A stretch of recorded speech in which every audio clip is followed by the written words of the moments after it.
Okay, let's get started. Welcome to lecture 4. We continue our discussion on the low degree testing. So we were in the midst of proving the Polishchuk-Spielman axis parallel low degree test. So in the first part of today's lecture, we complete that proof and then use that to prove the more general non-axis parallel low degree test.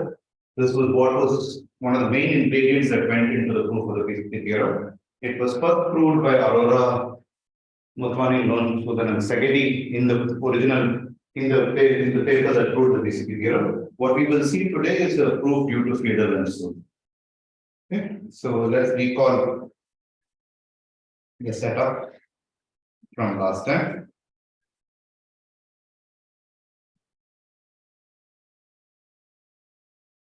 Last lecture. So there was a F was a finite field. There were U and V we were looking at a grid. Size of U is M, size of V is N. We were looking at a U cross V grid of the F square, and we were given two polynomials, R of xy. This is what we call the row polynomial, and C of xy, which is the column polynomial. And the thing about the row polynomial was it had low degree with respect to x. The y degree was that the setup we had. I think that's the setup. So the x degree. So this was a degree d comma n polynomial. So the x degree was d. The y degree could be as large as possible, and the column polynomial was the same. Wasn't exactly the other way around. The x degree was unrestricted. The y degree was 1. So basically, you were given for every row, you were given a degree d polynomial. For every column, you were given a degree e polynomial. Am I mixing up? No. U indexes columns. U indexes columns. Yeah, U indexes column. So that's U is corresponding to U is going to be in the x coordinates. Therefore, those are the index the columns and y will index the rows. I mess this up usually, so hopefully. And we were given that the row and the column polynomial agree most of the time. That is, if you pick a random UV in U cross V, RUV is not equal to CUV. That's what bothers me. U is an index for what? U is an index. U is a surrogate for capital X. V is a surrogate for capital V. So when you say row polynomial, it explains data on a row, right? Explains data on a row, yes. So the degree D should have been on the Y rather than X. Fine. Anyway, I think everybody understands. But is this how we? What was the setup from last time? And we had that this was not tool. This was not tool. This happened most of the time. The row polynomial and the column polynomial agreed with each other. And what we wanted to ask: does this mean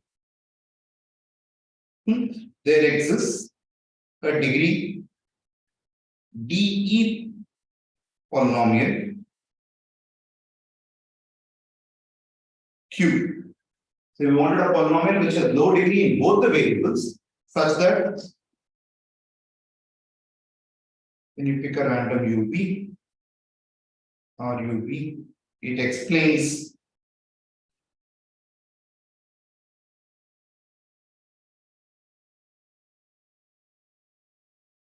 this. Ideally, F delta. If you would want to get some order delta.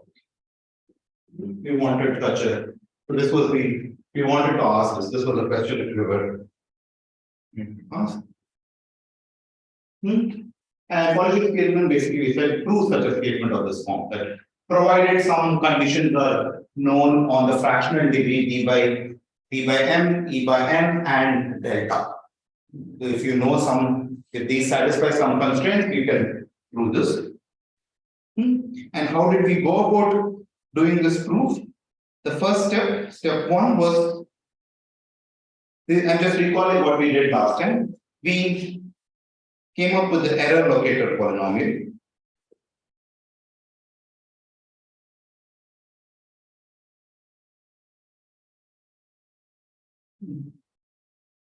Let me change these to eta.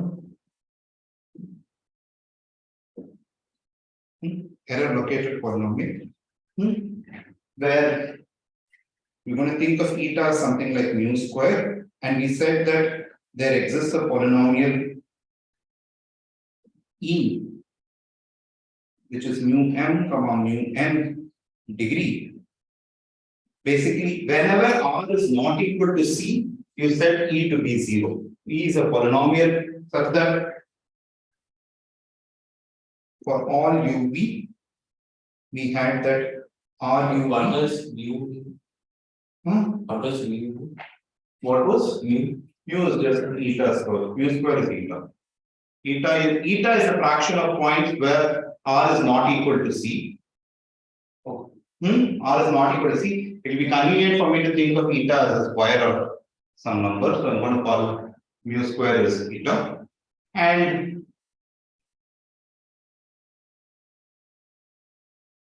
the first step we did this. That is, we came up with the polynomial EUV. It was not too large in the x degree, not too large in the y degree, mu and mu, so that whenever r was not equal to c, e was 0. So this was an identity that was true everywhere. Previously, this was an identity true that was only true for 1 minus mu square fraction of the points. Now it's an identity true everywhere. And step 2, actually in step 1 itself we can answer. So so now let's look at this function, which is a product of r and e. So there is just one function. Let's define this function to be p of uv. P of uv is the function which is a product of the point-wise product of r and e or point-wise product of c and d. Now notice that this function p, when you look at it from the x perspective, its degree is at most d plus mu m. When you look at it from the y perspective, its degree is at most e plus mu n. Therefore, once we know that it's a function, it's in this degree, it has this one, then there is a bivariate representation of this function, which has low degree in both the x component and the y component. So we can think of p as that function. I have given a functional definition of p. P has now given a polynomial representation which is low in both the degrees, in the x degree and the y degree. And what we would like to come up, the candidate polynomial q. So we have the candidate polynomial q that we would like to come up is actually p divided by p. We would like to show that the polynomial p divided by e is also. First, we want to show that e divides p, and the quotient q is the polynomial that we are after. And the way we went about doing this was we observed the following. This one. So this is more or less the same setting as unity equivalent. It's the same. It's a polynomial method proof. They're I don't know if they are the same, but they are all inspired from the same set of ideas, the same set of authors are behind. Yeah. So step 2, what we want so we would like to show. So right now we have been using P, R, E, R, C, E all as functional or functions. Of course, then we concluded that P has a polynomial representation of this form. We want to say that as polynomial, E divides P. And what we observed is actually that if you restrict any one of the variables, this is something we observed. I'm not going to go to this step 2. We observed that if you restrict x for every setting of x to u and u, if you look at the now univariate polynomials in y, then the corresponding univariate polynomial in e, the restricted e, divided the p. And similarly for the other way around. That is basically we had that for each u and u, if you look at p, y, this by EUY was in fact a low degree polynomial. And in fact, which low degree polynomial was it? It was the low degree polynomial given by CUY of degree at most. And this one was of degree at most. What's the degree of this? It's a degree E polynomial.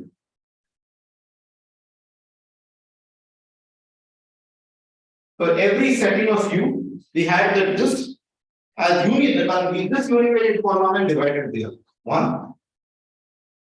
That was, and we had symmetrically the other.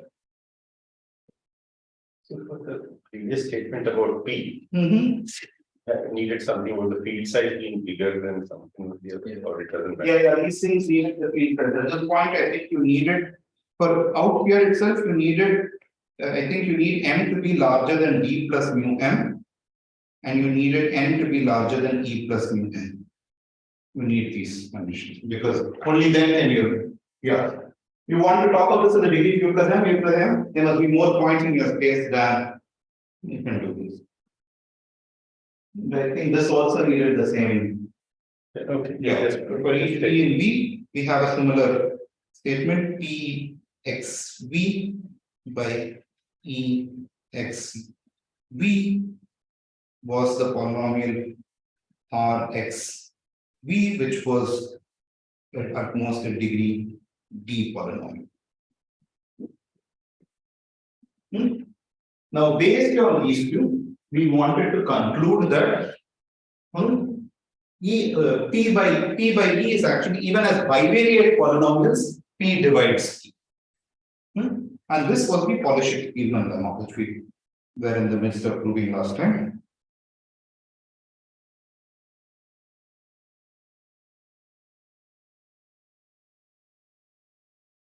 So I'm going to state it in slightly more general format. So I'm going to assume that you have U, B, subsets of F, mod U is M, mod V is M, P and E are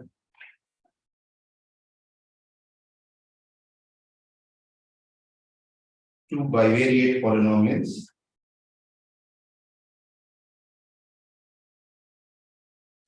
of degree alpha m plus delta m, beta n plus epsilon m, and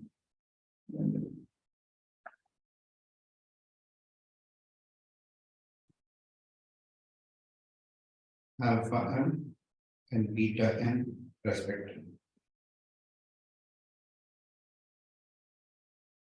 So delta m and epsilon m are proxies for D and E, and alpha m and beta m are proxies for mu m and mu n in this setup. This is not sure.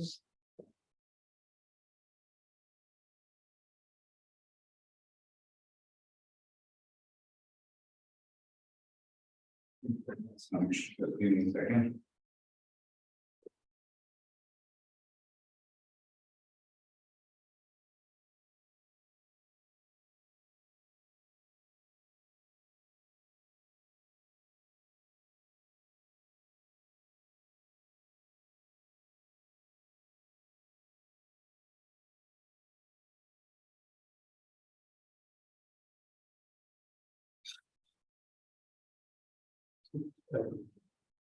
In this statement of Polishchuk-Spielman, you still use the letter E for the second polynomial. I still use the letter E, But this E should be actually thought of as, I mean, its degree you said was much bigger than the original E that you had in the previous. No. Oh, each degree is also, each still degree is still un, mu n, So instead of D and D, I'm using delta M and epsilon M. And instead of mu M and mu N, I'm using alpha M and beta M.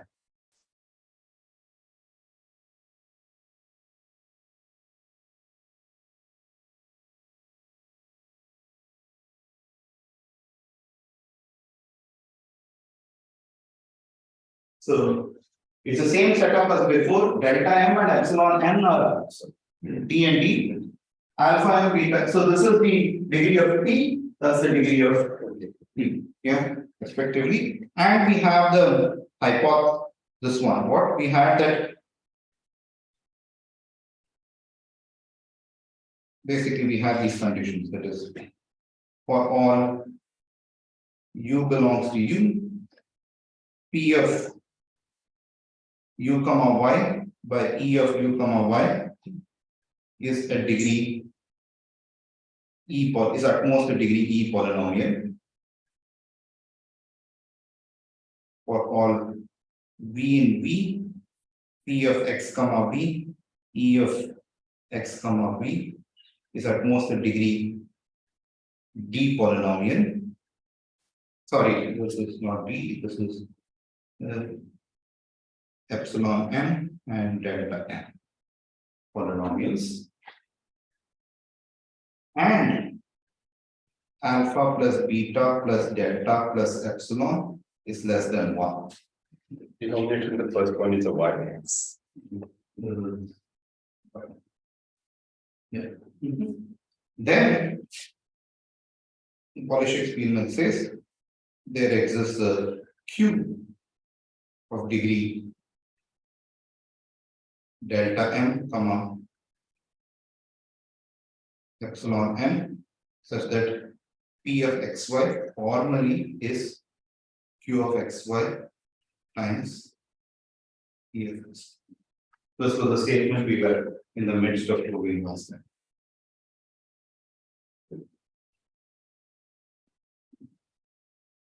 So let's stare at this once more. Is this statement fine?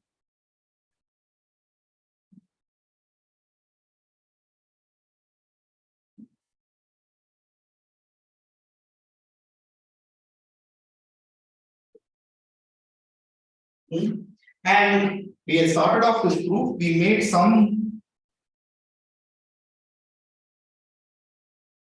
steps to it. What there are a few things we want. I'm going to look at it, look at P and D, let's look at first the X.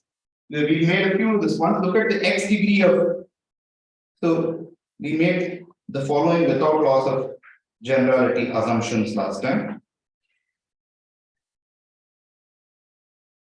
One is, let's look at the X degree of P. The X degree of P we know is at most alpha plus delta M, and the X degree of E is at most alpha M. We assume we were able to show that we can assume that at least one of them is tight. And basically this was said that both of them are not tight. You can replace alpha by alpha minus 1 over M, and the entire hypothesis goes through. You reduce the degree of both. If both these inequalities were not tight, if both of them were not, if even one of them was not tight, you would reduce alpha by alpha minus 1 over M, and you would have the same hypothesis would hold true. You could keep reducing this till one of the equality. So you could assume that one of these is tight.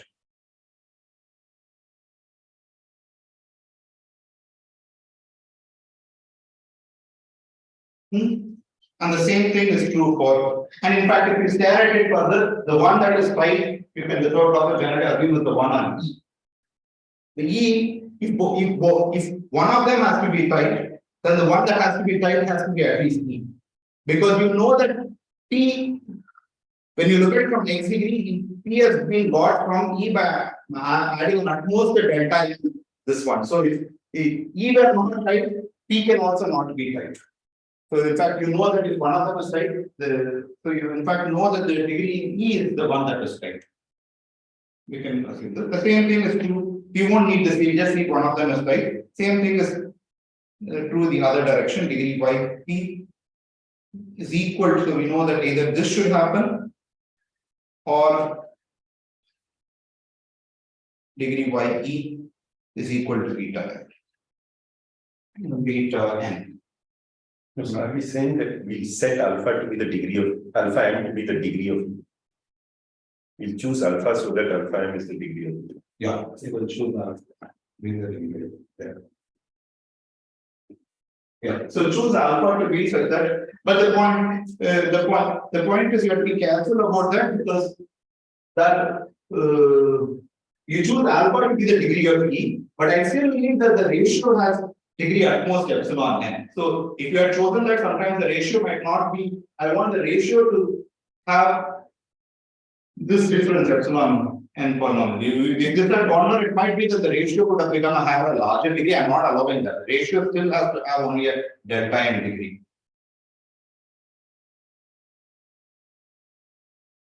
So I want to say that so what the condition should be the degree of E and the amount P is above this one. Not they're not individual bounds on degree of E and degree of P. The bound on E and the amount by which P is degree is above E. So those are the two things which I need. Okay. This was one assumption we did. The other assumption we assumed was we could assume that the GCD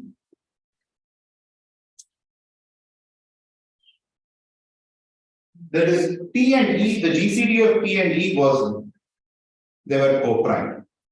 Why could we assume this? If G and E had a common factor, let the common factor be F, and let P write P as P hat into F, E as E hat into F, and we notice that P hat and E hat would have satisfied the requirements for the lemma. So we could have replaced P and E by P hat and E hat.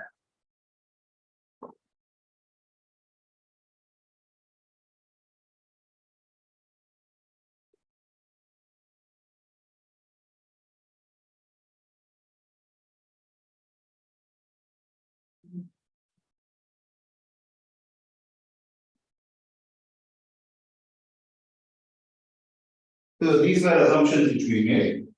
But we want so these are simplifying assumptions which we did last time from last. And this was the point of we stopped at this point. Now we have to complete the proof. We wanted to show P is divisible by E, which is at this point of time equivalent to showing E is the constant function.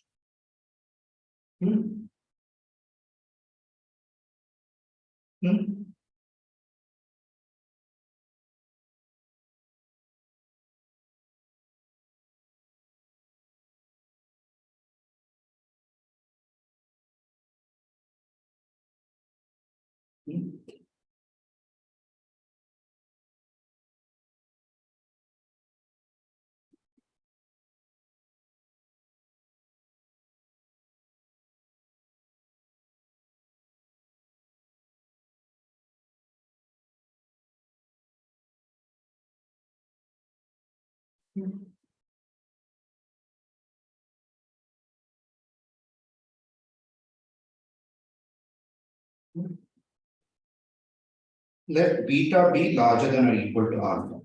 Beta and alpha are two numbers that we, after all of this, let you have some numbers alpha, beta, delta, and epsilon. Let beta be larger than alpha. Otherwise, we will switch the roles of x and y in the So now let's do the following.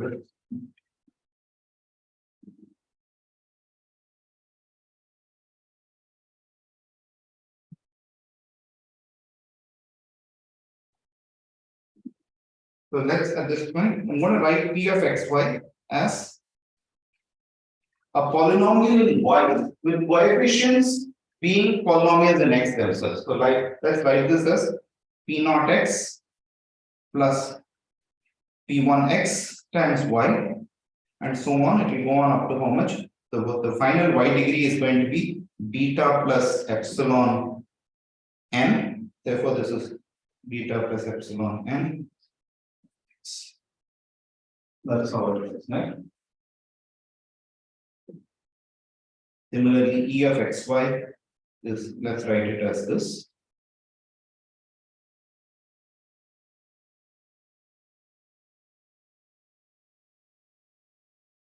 The final y degree in this case is beta n, therefore it's E beta n.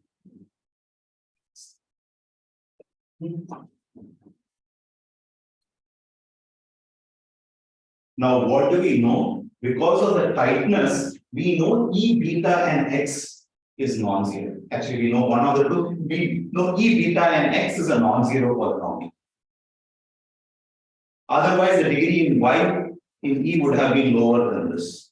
So we know that this is a non-zero polynomial. You know both the reading. Huh? We know both the coefficients are non-zero. Which one? P of beta plus epsilon. No, that need not be non-zero because it could be that the polynomial multiplied by is epsilon and that polynomial is lower. You only know one of them is right. And the one that has to be tight has to be En, if it is tight. The other one need not be tight. So we could assume, in fact, one want to say, in fact, at this point, I want to say, in fact, degree x of E. So I want, this is what I want to say. Equals this, or in fact, degree of x of E has to be equal to alpha. Why is that? If this were not tight, that can't be tight. That's all you can say. Can we go up? Huh? Can we go up? The hypothesis. So here when you say the quotient is degree epsilon and you mean quotient is degree. At most epsilon. At most epsilon. Yeah, when as long if I say the degree of something is not it's a bound of the degree, unless I specify the exact degree is this one. So here in this one I'm specifying that it's the exact degree.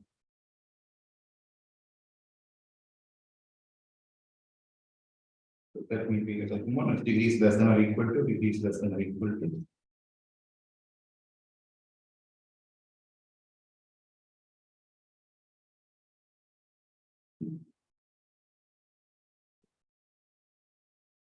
Sorry.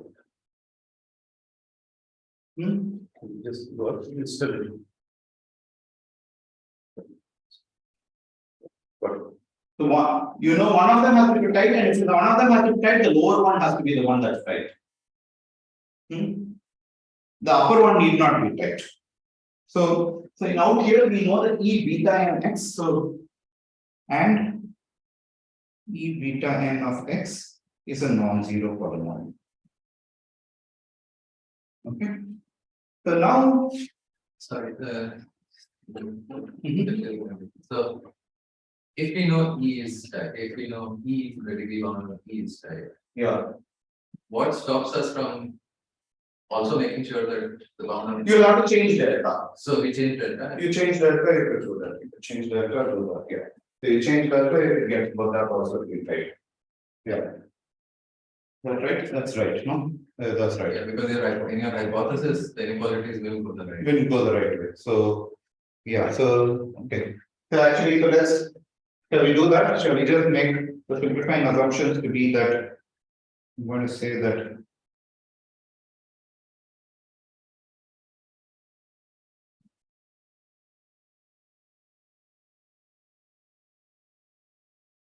equal and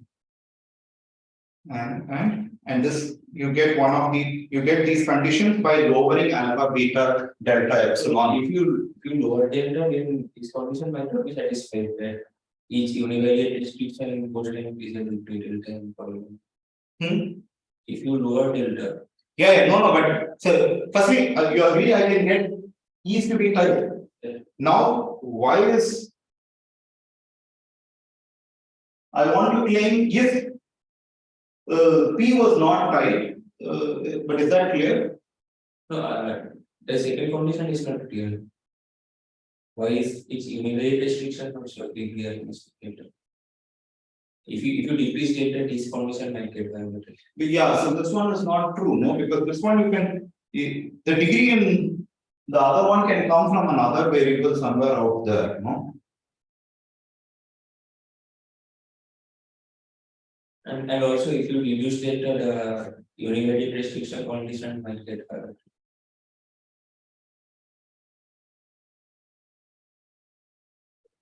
So this quotient we can write as a polynomial. So this P divided by E is some polynomial. That's what it means. Yes. And now,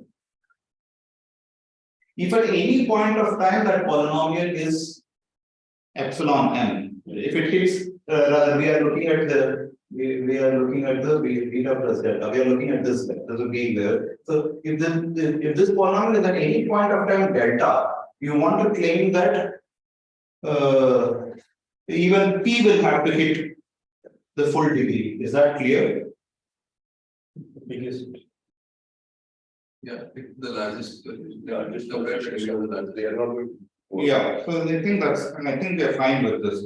It feels like all we are doing here is some relabeling of alpha beta. Alpha, beta, delta, epsilon. So, okay, I will only need this fact, but we have all of them on this one. So now let's construct this polynomial in.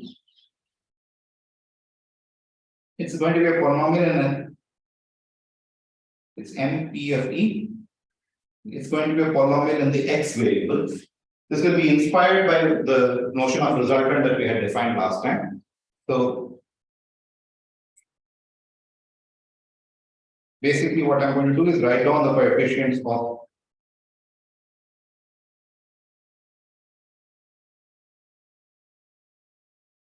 E plus beta n X beta plus epsilon n minus 1 X so on up to P0 X.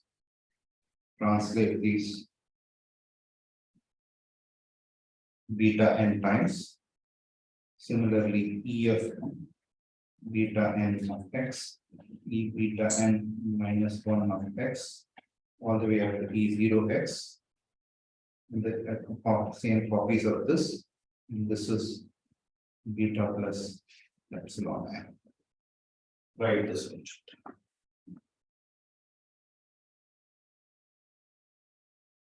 What is the number of functions? What is the number? So it's you basically write that the number of columns is such that this P0x is at the very end. Oh, is it this square? This is I'm sure it makes it sure it's a square matrix. The matrix is beta plus epsilon n times beta n rows and columns. Okay.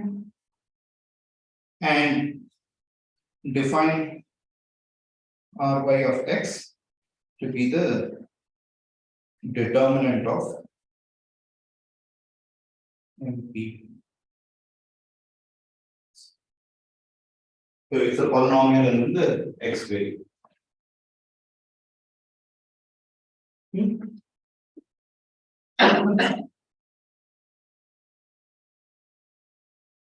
Now let's make several observations on this. What is the degree of R?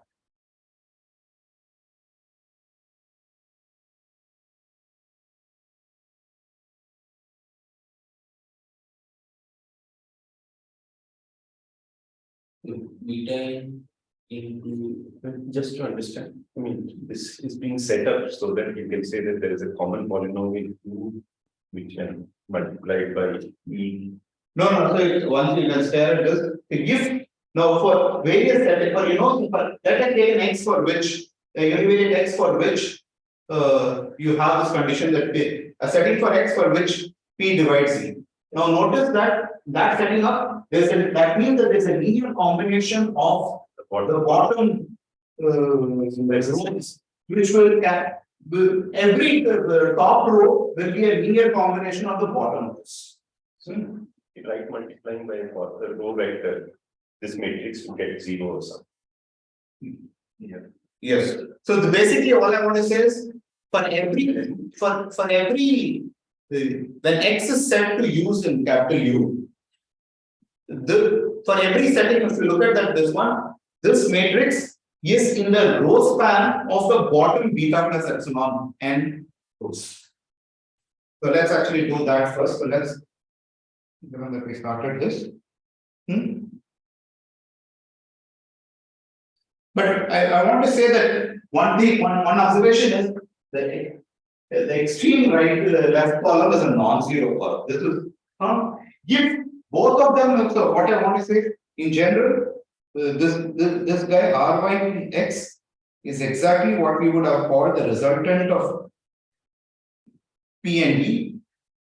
I think it is the resultant at this point of time. Resultant in P and D when you view them as polynomials in Y with coefficients coming from f of x. So it's a result. It's this resultant polynomial, and because P and D are GCD 1, this resultant is non-zero. That X should be Y. Resultant with respect to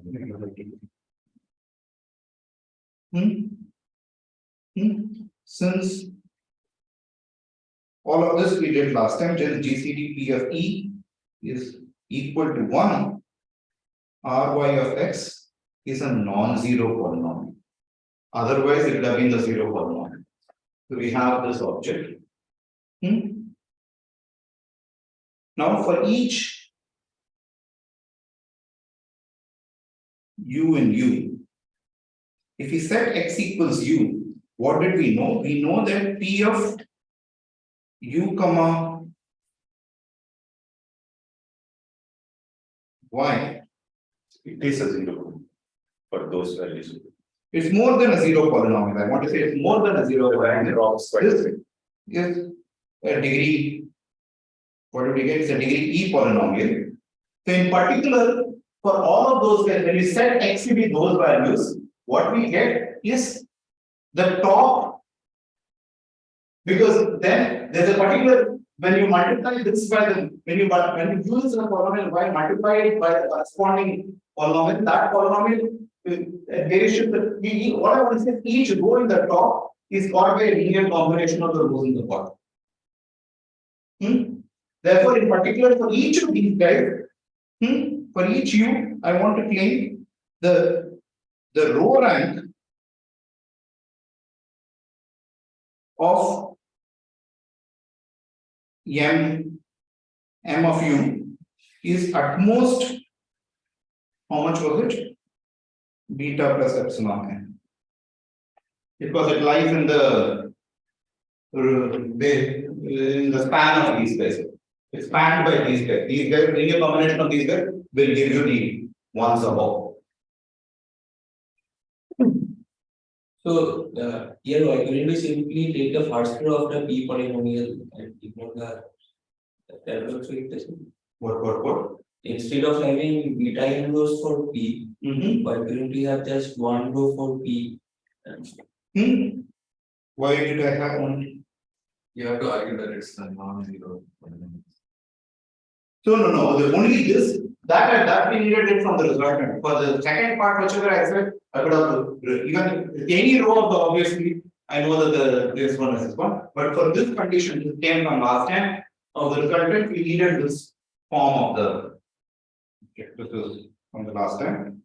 So the rank of this. What I want to claim this is now if you look at this polynomial Ry of x. I want to claim that because of this, it's not just that Ry of U is 0.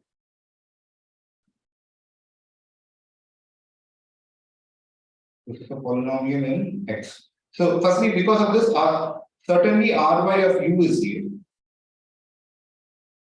If the row rank is smaller than the whole thing, the determinant is 0. But I want to claim that is 0. Actually, I differentiate it once more, that is also 0. Why is that the case? If I have a matrix in which the row rank is considerably smaller than the entire thing is spanned by the matrix is spanned. So The zero is a repeated diagram. yes, whatever I want to say. Each row, this one, the top beta n rows are that is spanned by the bottom beta plus epsilon n rows.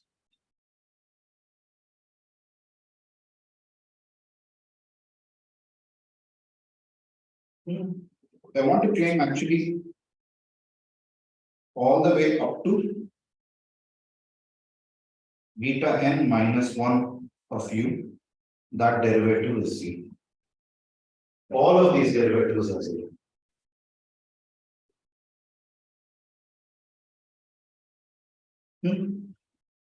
That is, u is a root with multiplicity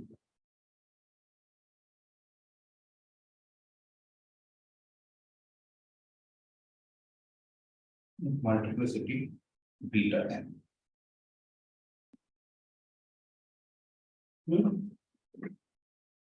Okay, so every u in u is a root, and it comes as a root with multiplicity beta n. Okay, now let's look at what's the degree of R.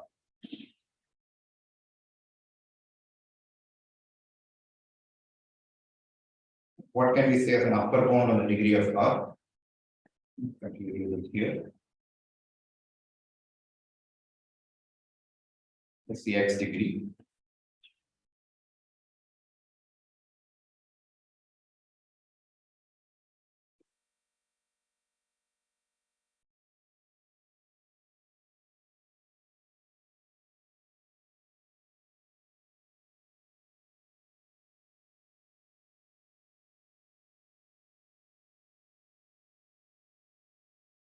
I want to claim this is a bound on the degree of R. Why? Let's look at every permutation products. Yeah. So the first beta n rows will contribute alpha plus delta n. The last beta plus epsilon n rows will delta.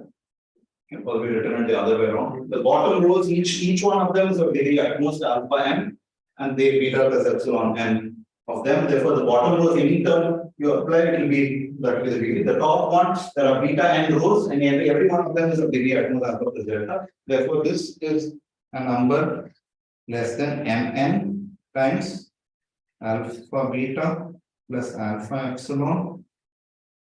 Sorry.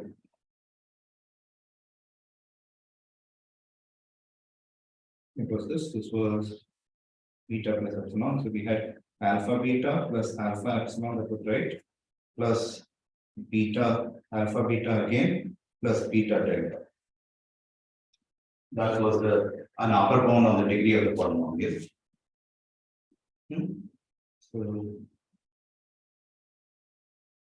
recall degree Ry, the x degree of Ry is at most mn times 2 alpha beta alpha epsilon plus beta delta. But what do we have? We have that the number of roots is the counting roots with multiplicity.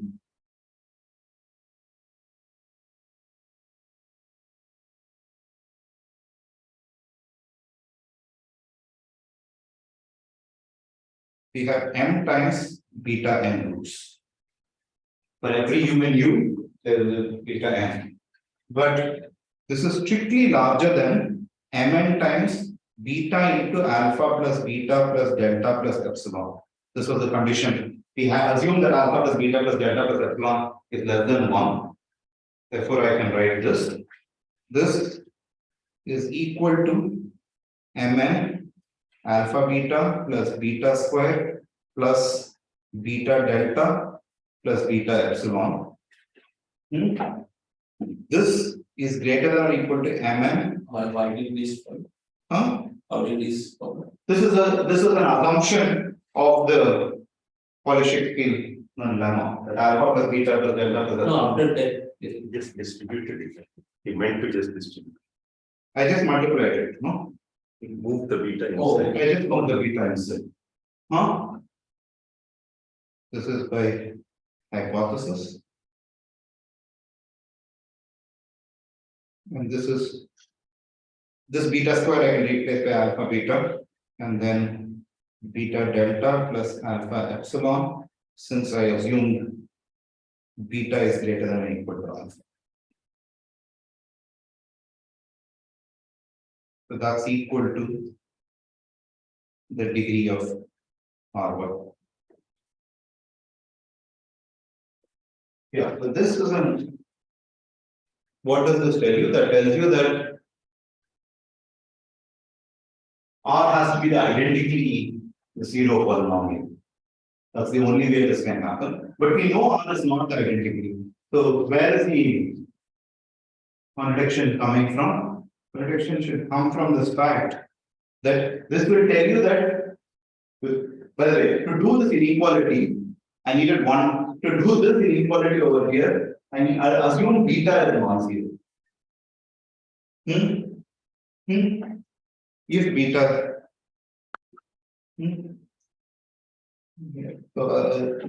So assume beta is strictly greater than zero, then we can do this by hypothesis and beta greater than zero. This is a contradiction.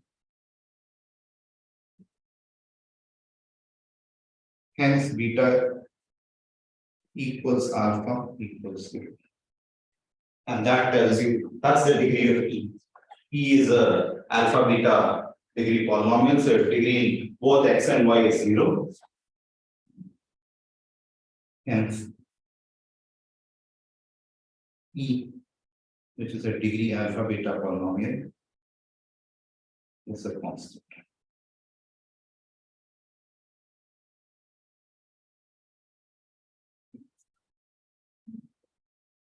Fine. Questions? So you only needed this divisibility condition with respect to the variable which has larger degree.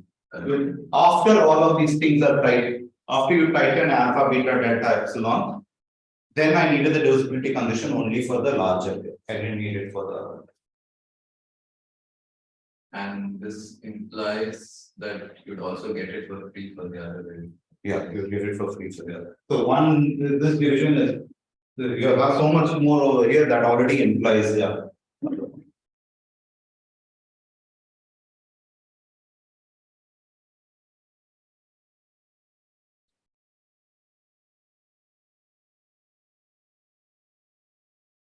Well, I think the reason why Polishchuk-Spielman state both conditions, their hypothesis, they do not know which one is right. There is the alpha, which is the right one, so they keep it like this.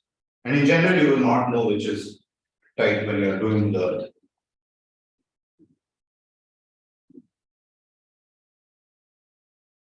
Because that depends on which error locator polynomial you are choosing and all of those. So, yeah.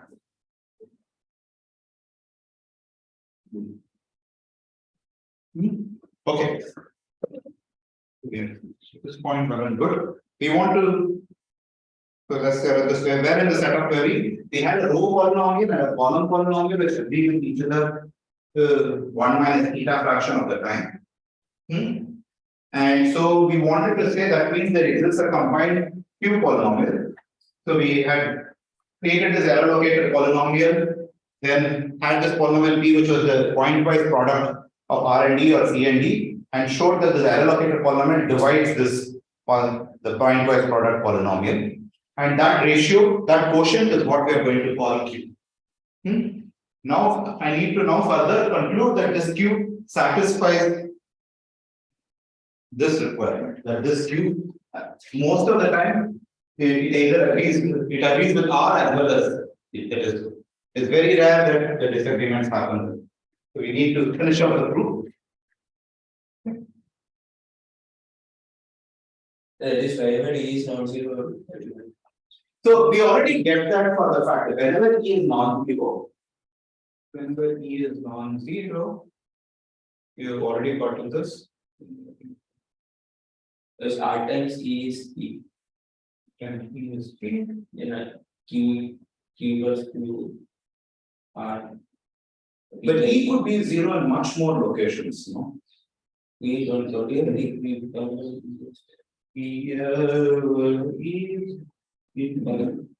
So yeah, we have a degree bounded. The degree bounded E is mu m in each variable. Therefore, you could get so yeah. So we won't. Okay. Returning to low degree access parallel low degree test statement.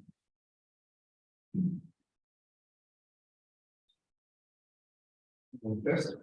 Certainly, we can get the probability that R of x, R of UV equals Q of UV equals C of UV is greater than or equal to probability that E of UV is not equal to 0.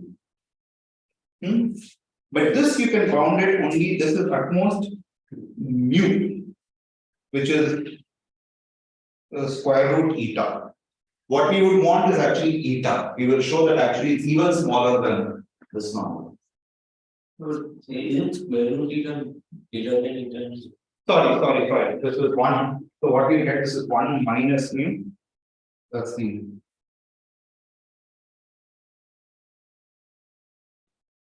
Yeah. The probability to 0 is mu.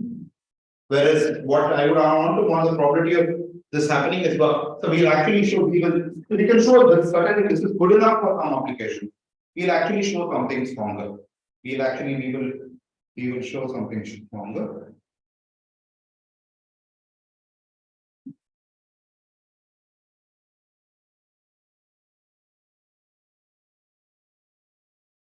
For the probability RUV equals QUV equals CUV is actually greater than or equal to 1 minus 2.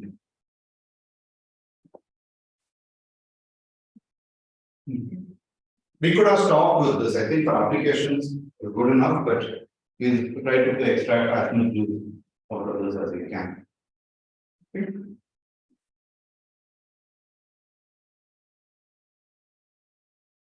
This is because since E is a mu m.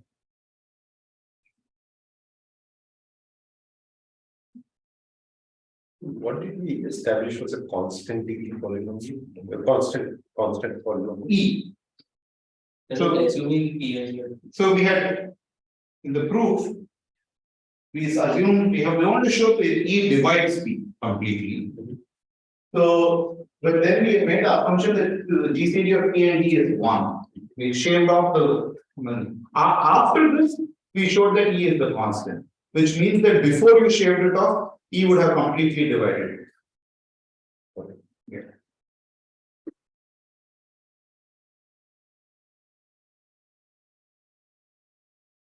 But now we are going back to the old E, right? We are going back to the Because that E was providing some zeros to in the error located. Yeah, this E is the so we are returning the access parallel test one. That's what we had this. So now, what I want to conclude the stronger statement. We need to continue about this. So, what did we have? This was the error location. This was the locations UV such that RUV is not equal to CUV. And this we know, so we need what was this mod S was less than or equal to eta. This that is the eta mn. It was the problem we had. Now let's define T to be the other set of point, that is R of UV equals C of UV, but R of UV is not equal to Q of UV. Either R or C is not equal to. Basically, it's this. This is not equal to T. And what we for the inequality there we carry is probability of S union T. We want to put a bound on S union T. I think I'm saying something here. So, okay, so we had a polynomial Q, Yeah. and Q was supposed to be equal to R times E functionally. Yes. Yeah. If E is non-zero, then the quotient equals to that. So that was the earlier form. That was the earlier point. So now you're trying to show that That will give you point is E being non-zero is only the square root of its degree because of the short circle only will take care its individual degree short circle. So actually what I written there is wrong. 2 mu I will have to get. This is what I would get. It is it's not a total E is not a total degree polynomial. Its individual fractional degree is mu and mu. Therefore, what you will get is the probability it is 0 is the sum of the fractional degrees, which is mu plus mu. That's the probability it is 0, therefore you will get it 1 minus 2 square root A eta. we're hoping to get here is go from square root eta to Eta, yeah. which means that even at points where E vanishes, you want to claim that Q and R and C. Agree with each other.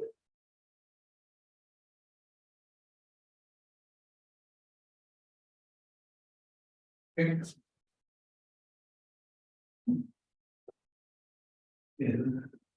Yeah, I don't know if I actually need this, but let's do this.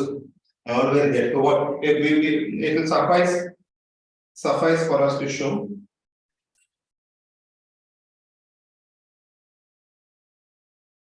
Size of T is less than or equal to size of S.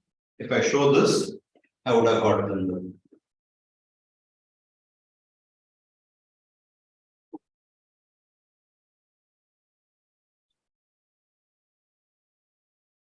Let's look at the grid.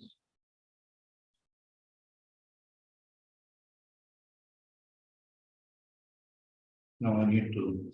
Which was my. Where is my X axis is X axis, Y axis is Y axis. So U, this is U and this is V. Okay. Okay. Now let's call a row to be bad. Yeah, so I mean, just from memory, there's a patch of places where R is not equal to C. Yes. Yep.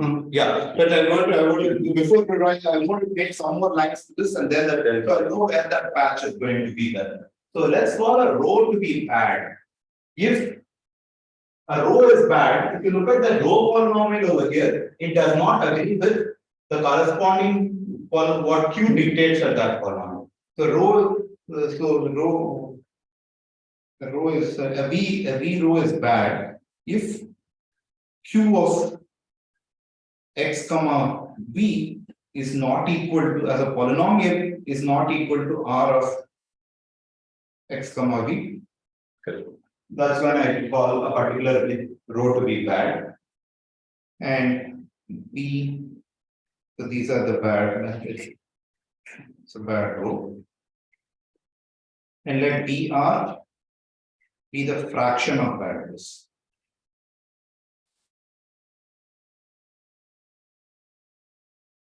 So let's collect all the bad rows at the very bottom. So let's assume that these are the bad rows. Similarly, U is a column is bad if Q of U comma Y as a polynomial is not equal to the corresponding column polynomial. And we see the fraction of bad columns.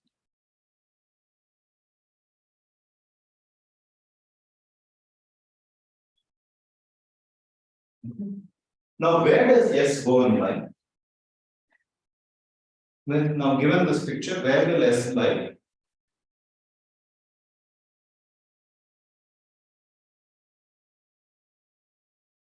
AC is where UNT disabled. S is where C and R does the thing. C and R does the thing.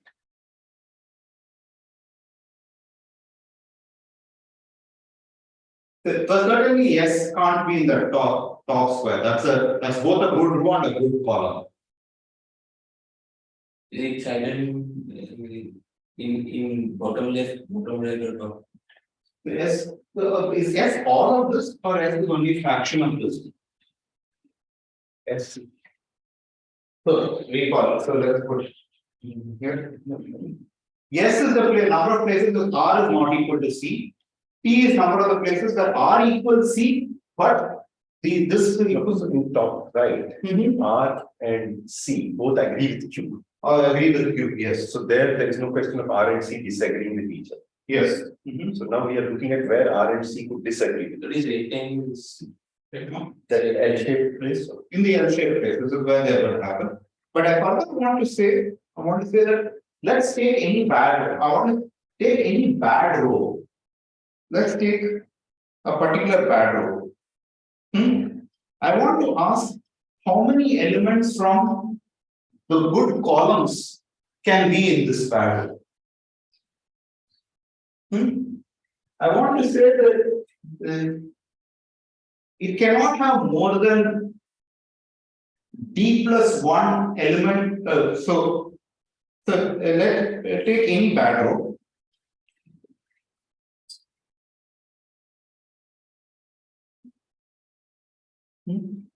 For any bad row,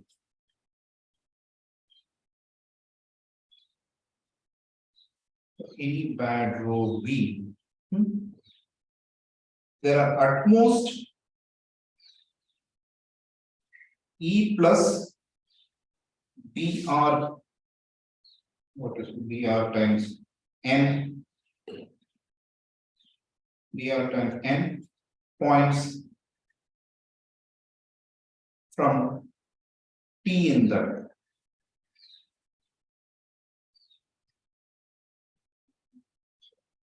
I'm mixing up pros and cons here.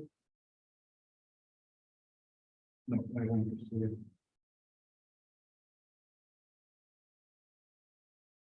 P plus PC times N.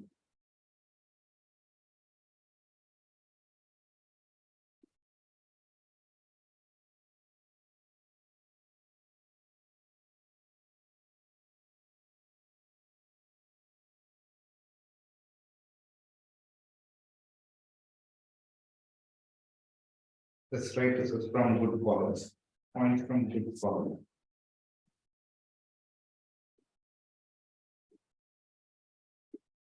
Good columns.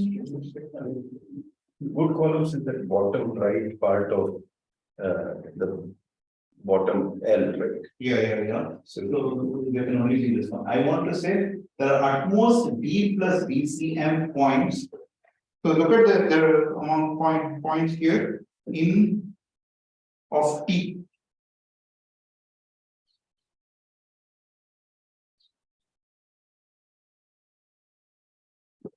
So suppose there are more than one. T is the places where C and R agree. C and R agree, but Disagree with Q.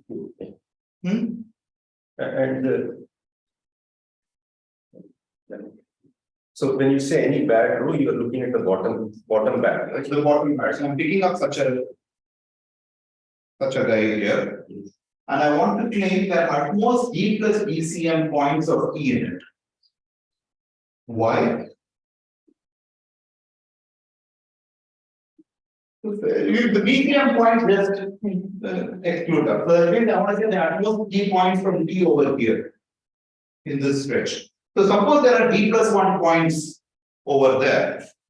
There are D plus 1 points. So now for each of those points, C is equal to R. Therefore, you can interpolate and you can get C will actually be this will actually be a good. So the column, if we read values along the column in this left branch outside, you will actually see Q, right? You will actually see Q. Yes. So and this polynomial is not the same as the restriction of Q on this line. Yeah. Basically. So If this is going to agree with Q on more than D plus 1 points here, the whole thing has to agree with Q. Since otherwise, this is a good call. Since otherwise, this is a good.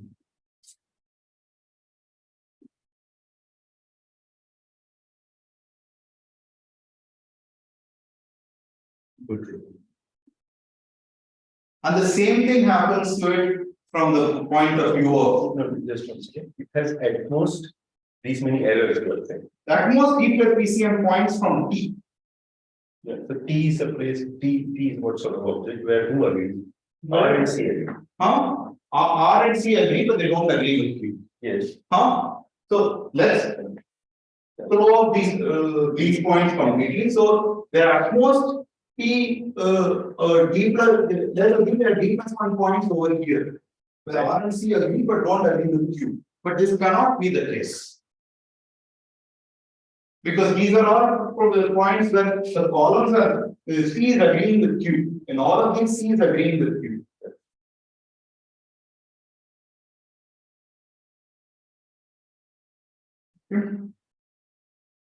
So I want to say that furthermore, basically what I want to say is that each bad row, the number of guys over here that can be in T are only D guys.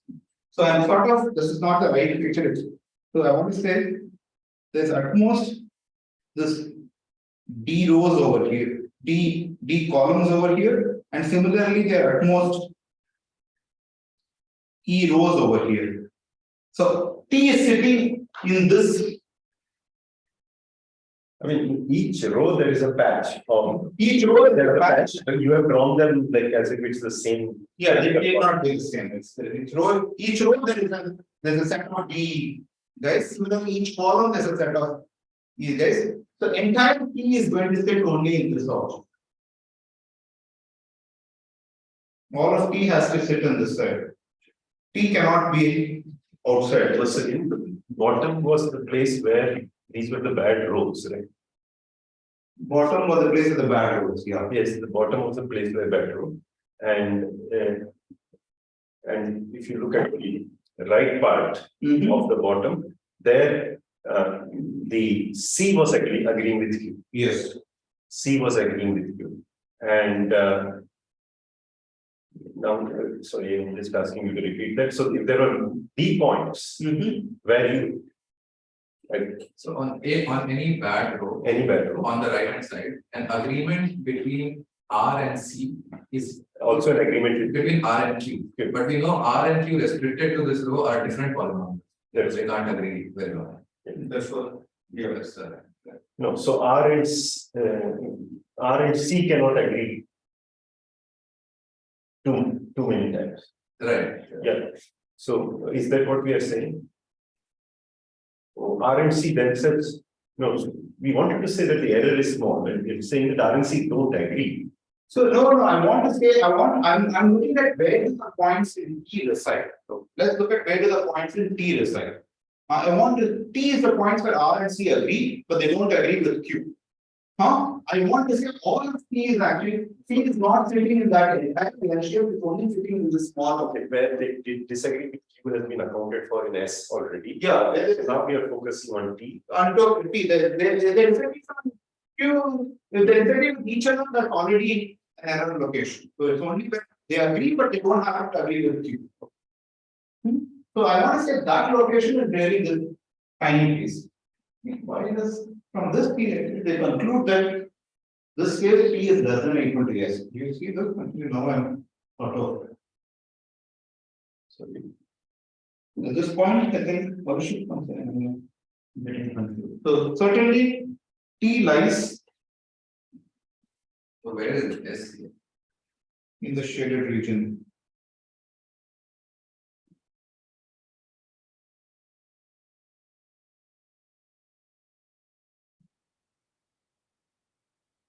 They sort of claim was S to the whole year shape. Is that true? That's not true. No.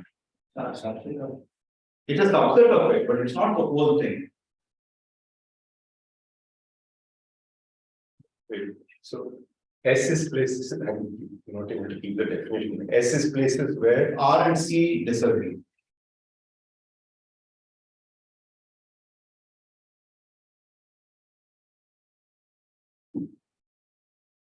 So all these points on the right, the non-shaded part at the bottom are in S. This has to be S, right? Because these are points that R and C disagree. That was the What? the right part of the rightmost cell of the bottom thing. Yeah. That has to be contained in S That has to be contained in because this. R and C disagree. Yes. Similarly, the top part of the vertical thing has to be contained in S because R and C disagree. Yes. So S union T is contained in the L shape. L shape. Yes. I don't know if that's enough, but Yeah. But by the way, yes could also be. Yes could also be here, no? um,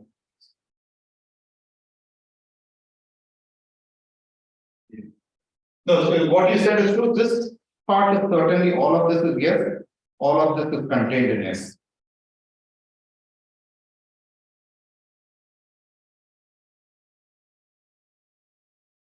so do we are we okay to argue more? No, I think at this point we will just say that the parameters are chosen so that this fraction is smaller than that is for each of these.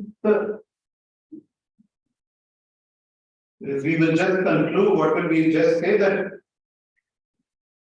we will just conclude that this part is less than or equal to this part is less than the whole part, that part is the setting of parameters will be such that these rows will be smaller than this there, that rows will be smaller than that, therefore mod t will be smaller than mod. Is we get it? May not be less than whatever eta, right? You want to say that the really shaded dark regions, Yeah. they are at most eta or something.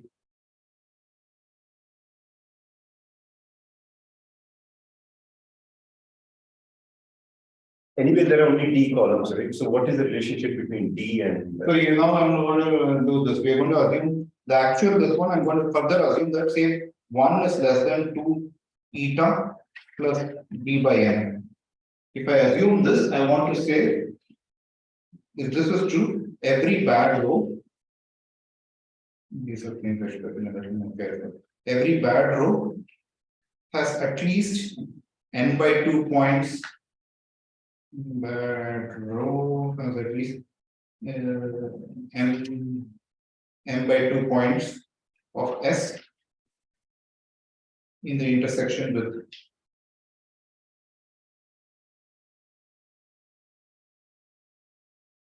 good columns. So BC and BR are at most something. They're at most eta. Yeah, BC and BR are at most eta. so then we are done. Then it is everything is contained in those two patches, so it is 2 eta. Everything is contained in Those two bands.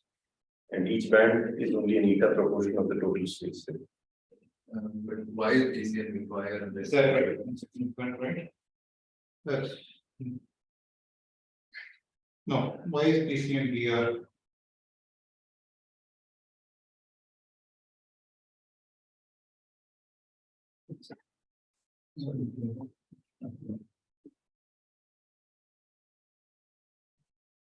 So how big can BC be? Can I actually yes. Point to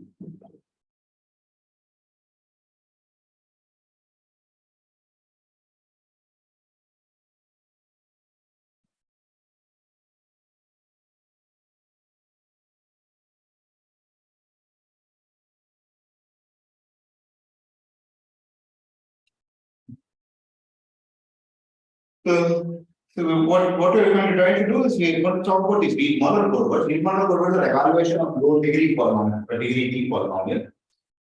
Not necessarily it's an evaluation of degree T polynomial. We want to first ask, is there a local characterization for this?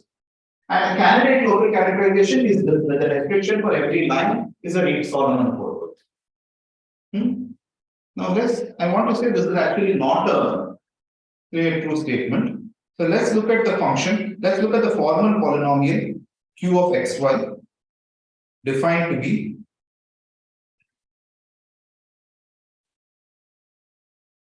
Let's look at the field F equals FP square. Or actually in general F P to the power K and Q is K, and we will work with K being greater than actually doesn't matter, greater than or equal to 1.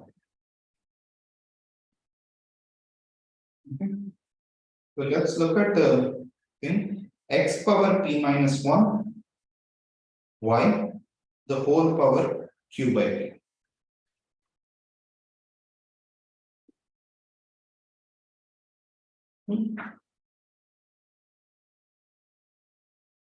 Now let's take any line here. Any line here, how does it look like? It's of the form a plus pb, where a itself is a1, a2, and b is b1, b2. So let's look at q restricted to the line here. What is this going to be?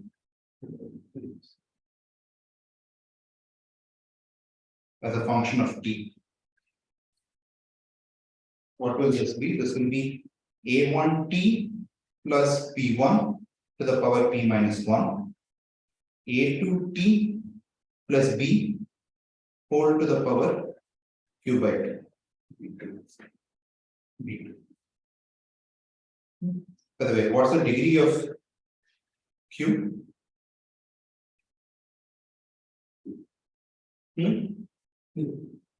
No.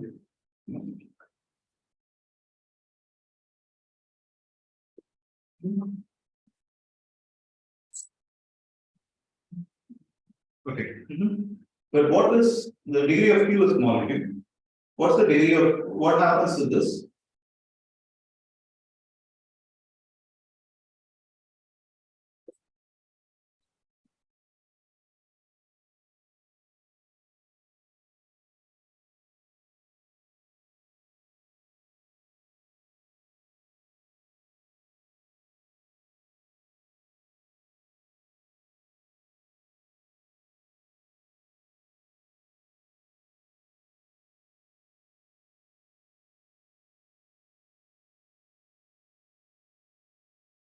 Yeah, so the thing, by the way, notice that you are not given the formal polynomial, you are given the evaluation of this polynomial. So let's look at what's happening over here. So this guy is as a function. How does every monomial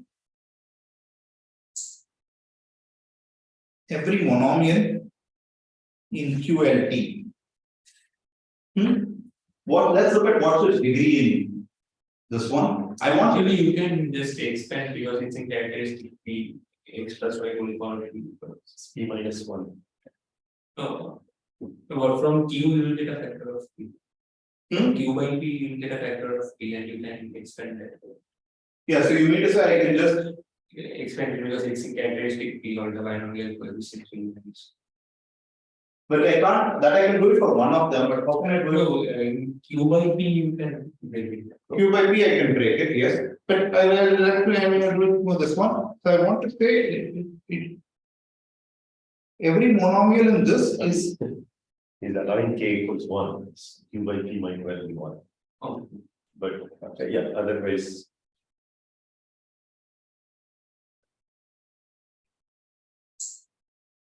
So let's just first expand it out. Every monomial is of degree at most certainly q. How much will it be? It's q plus q by p.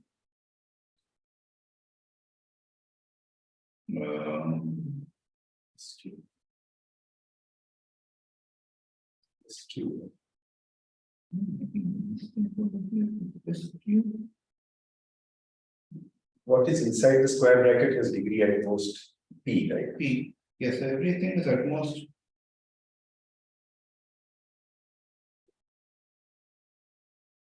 At most q. So I can see from equal to p squared the degree is something like p, something like p. And furthermore, I want to say it's always a multiple of q by p. These are all the degrees are it's of degree q and is a multiple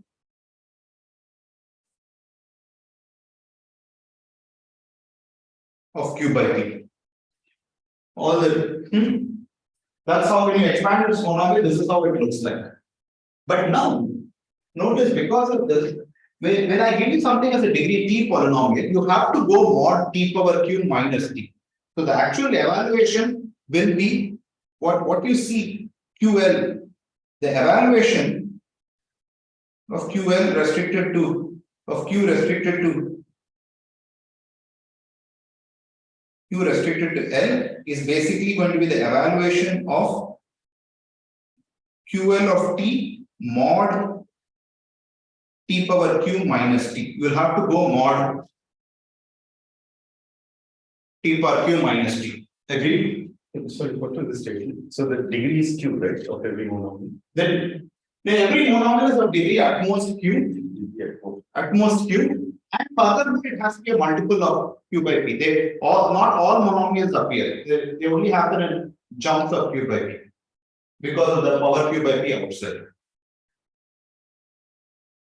So for t equals to t square, then it is actually t minus 1.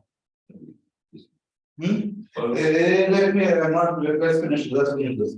So I want to say this is the evaluation of this. Because of this, some of the degrees are going to drop. I want to say everything there's t power q that is going to go to t. T power q is going to drop because of this. And there's nothing else till q by p. Therefore, actually the evaluation of q power l, the degree of q power l, t mod tq minus t is strictly sitting below q minus is less than or equal to q by q minus t. You agree? It cannot be, it has to fall to this point. Because the degree q1 goes very low. The next one has to be q minus q by p, so that it could be as large as this. So this is a polynomial. This is a bivariate polynomial which on every line has this degree. But yet globally it's a degree q polynomial. So this function on every line has degree less than or equal to q minus q by p, yet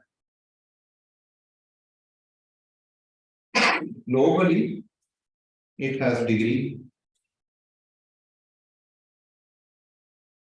q. And that you can't reduce because that's the only that's a unique representation of this function. So for this to be like an honest to God counterexample, we also need to observe that the individual degree is less than strictly less than. So it's not some x that you're going to x. Yeah. So but the q has this property already. Right. It has this. That's the so I give you a function and its polynomial representation happens to be that. The total degree is anyway at most. No. But I want the individual degree to be strictly less than. We take the polynomial x to the q plus y to the q. Yeah. So this one has the individual degree in every variable is less than.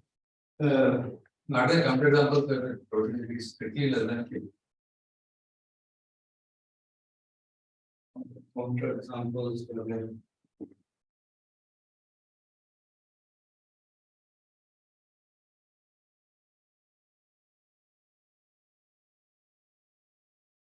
Total degree is strictly less than q, then whatever you expand will be the polynomial. Nothing. Yeah. So no cancellation. No, nothing is going to happen. Yeah.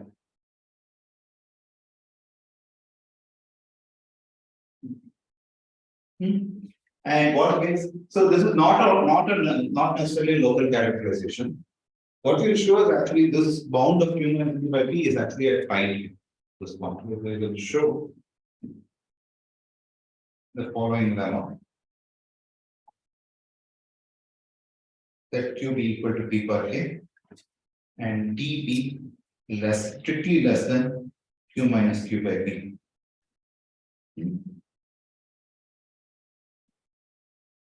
F is a function that f and f m greater than or equal to 2.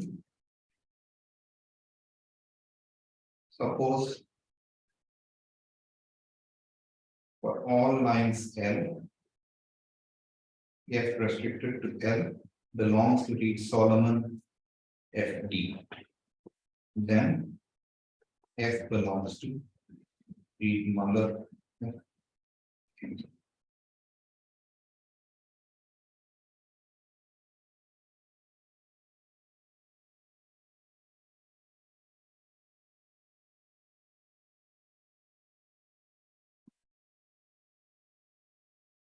So if this degree, there was a Q minus Q by P degree here. If that degree is on every line, actually observe a degree which was strictly smaller than Q minus Q by P, then in fact this is a local characterization.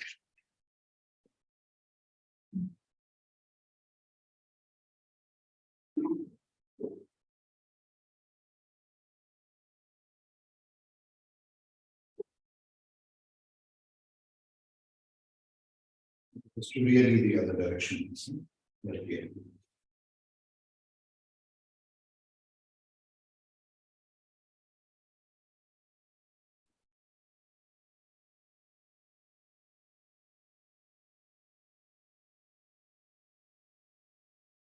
So in the setting of the PCP tuning, the characteristic will always be Not necessarily. We could do whatever we want, but yeah, not necessarily. So in those groups, D is going to be so small compared to F. D by F will be like an epsilon. So all of these will be a moot point. But anyway, I want to finish this group because it's a tight characterization. Because of the counterexample, this is basically this is what you need this. And so I would have thought that tight here means that the moment degree becomes one larger than this is like. So tight here says that there is I do give you a D being Q minus Q by P. That's the example, counterexample I gave you. Total degree was Not total degree. I gave you a function which on every line was F by L was RSFD, but it was not. So it's tight by that. It is on every line it was of degree Q minus Q by P, but globally it's of degree strictly larger than Q minus Q by P. So the question is, your tightness question is, if I give you a D for the Reed-Muller, do I know the characterization of this? Here I'm not looking at it. If I give you the D for the Reed-Solomon, when does that lift to a Reed-Muller? So you're looking at it from the Reed-Solomon point of view, so then it is right. The other one, there might be D's there, for example, D's to be, there might be D's there which possibly give you this.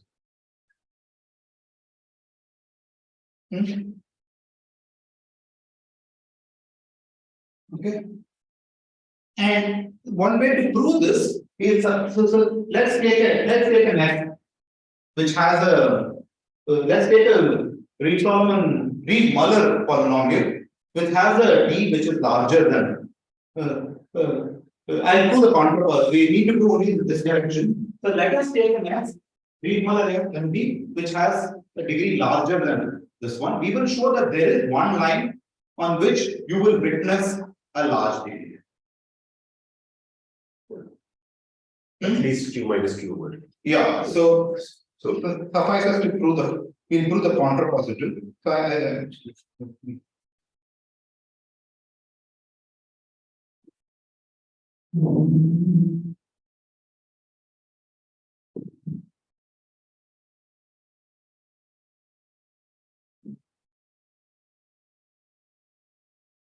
the counter positive.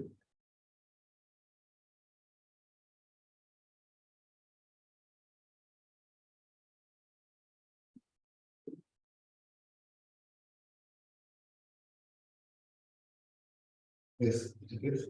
Let D be less than Q minus Q by P. And F belongs to R M D. In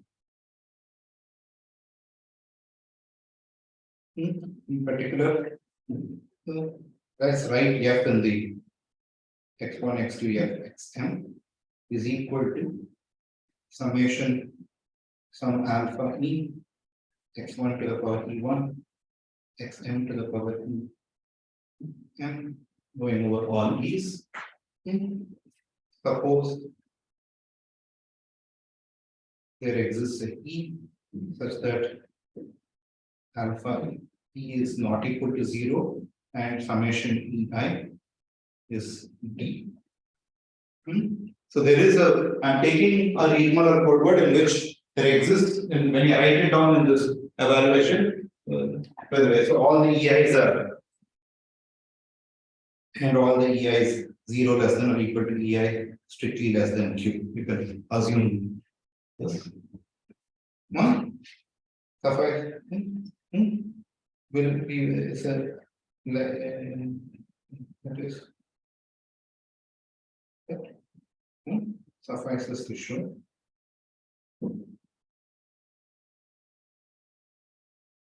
There is a line.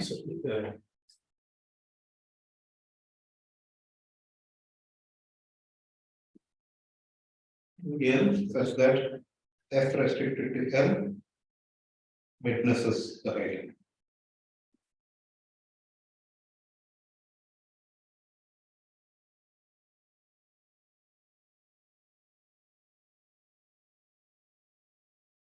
That is, the degree does not collapse. There is one line which will witness the writing. No, so we are proving the contrappositive. Yes. So we are assuming that the conclusion is false and then. I think we're increasing. Suppose it is D plus 1 greater than D. plus one, then D will be that quantity here and Suppose f is not an RMMD. Suppose f is not an RMMD. Therefore, so what I want to say is that is this is greater than D. Then I will show there is a thing that witnesses something greater than D. There's an FL such that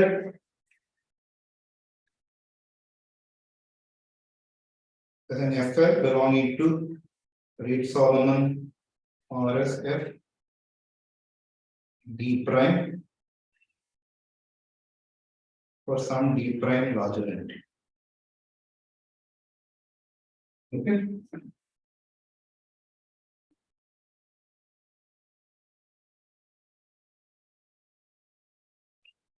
This is right, the convert of the point. First line leg, you probably meant not belongs to. What? No, let f be this so that mod ei is greater than d. Therefore, so let f be this one so that f is doesn't belong to it. So doesn't belong to. Yeah. And hence. Yeah. Got it. No, that's what I was. Yeah. So we have this. I wanted to. So there is this one monomial out there, which is a non-zero monomial, and I want to show that that monomial. There's some line when I restrict to that monomial, I will actually witness a large degree. So just let's write f as this monomial alpha m x, alpha e x e plus everything else. E prime not equal to e. I'm going to write this and I want. Now let's look at the formal substitution. Let's look at the formal substitution x being u plus tb. U is a formal variable, t is a formal variable, so u is sitting in f to the m. So u itself is an invariant object. So u is u1, u2, um. V is v1, v2, vm. And t is just these are I'm going from x to a 2m plus 1 variate object. And let's do the substitution u plus 3d. And let's see what happens to the various monomials. So, and eventually I will say there is a setting for u and v, so that everything happens. So let's do this setting. So what happens to this monomial alpha e to the xe? It goes to alpha e u plus. So strictly speaking, this is going to go to product I going from 1 to m. ui plus tvi whole to the power ei. So that what is that quantity? That is alpha e summation. You are going to have all possible FIs. So 0 less than or equal to FI less than or equal to EI. I am going to get UI to the power FI, VI to the power EI minus FI. EI choose FI times T to the power. T to the power Yeah, minus F. T to the power. I should have said the other way around. Yeah.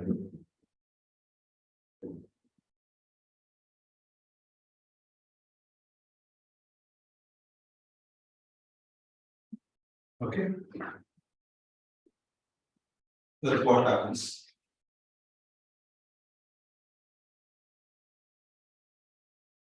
And T to the power mod f will actually collapse further, it will go T. So what will happen further is this will actually go alpha e.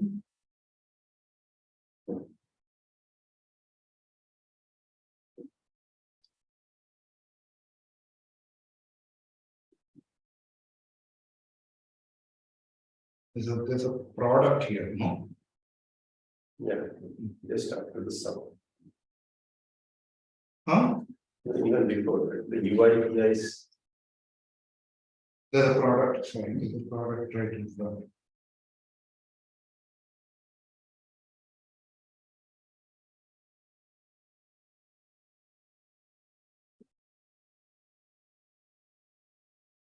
There's a product over the ice.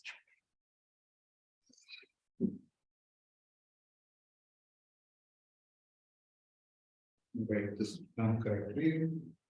Basically, what we have alpha e summation 0 less than or equal to fi less than or equal to ei. Product I going from 1 to m. Ei choose fi. Ui ei minus fi. Vi fi. T mod f. But you further go mod TQ minus T. That's what's going to happen to this one particular monomial. But I want to say that just looking at the U's and V's, forget about the T's. Every monomial here, the U's and V's tell you the signature monomial you appear from. That is, just looking at this particular term here, you know which monomial you are coming from. It's going to split into a lot of monomials, but every single monomial here is a distinct monomial coming from telling you which monomial is going to be coming from. So this is going to split into a whole bunch of there's no cancellation or anything happening at this point of. No, but just given the values, how do you know how much EY contributes and how much VI contributes? Which one? So for example, when suppose I'm given the coefficient of T power model, now how do you know how much which part of the contribution comes from EY? These USBIs are all formal. They are all formal variables now. So at this point, it's like a T power model, you do this model, you do this reduction, but even after this, looking at the UIs and VIs, you will know that the only collapsing is that's happening is going to happen because EI to FI possibly becoming 0. EI choose FIs could become 0 and hence that monomial could disappear. But if that monomial does not disappear because of EI, from that monomial you know the original monomial that it has arisen from. so this mod T to the power Q minus T you are doing and then no and this one will 2T. So I can understand that the absolute So you could have done it in two different. I could also written this as summation over all. whatever. That L1 norm of F can be reconstructed from the monomial, that I understand. Yes. Yeah, but several of those monomials might contribute the same t power of t. Right? They might contribute to the same power of t. It will be appearing as distinct monomials. So they will be, you might have a single power of t, but it might collect several u's and v's. So as long as I don't substitute for u's and v's, they hang around. They hang around. As long as EI power xi has not killed it. Not killed. Has not, so it could have got killed because product of EI choose fi could have been 0. Just one of the EI choose fi 0, that would have killed it. But assuming that does not happen, that monomial survives. If I is less than equal to yes, so how can we choose if I is 0? This is not, I didn't say it's a prime field. The EI is less than Q, therefore it could happen. It could be Q square choose Q, and so in fact all of that is going to come into the proof in a minute. So you're going to have this form. So all the monomials will other than cancellation caused by EI choose advice, all the monomials will survive. So let's assume there is no cancellation. Let's assume that there is at least one monomial that is not cancelled out by EI choose fi, the product of EI choose fi. Then the corresponding UI VI will survive. And now you can clearly see that one there is a setting for U and V because the degrees are U's and V's degrees are smaller than Q. There is a setting for U and V which will retain that particular setting for monomial for t power mod f, it will not vanish. So all I'm claiming is suppose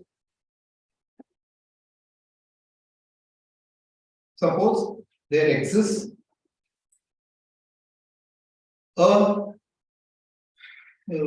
this J such that mod of f is equal to J, mod of f equals to J, and J and summation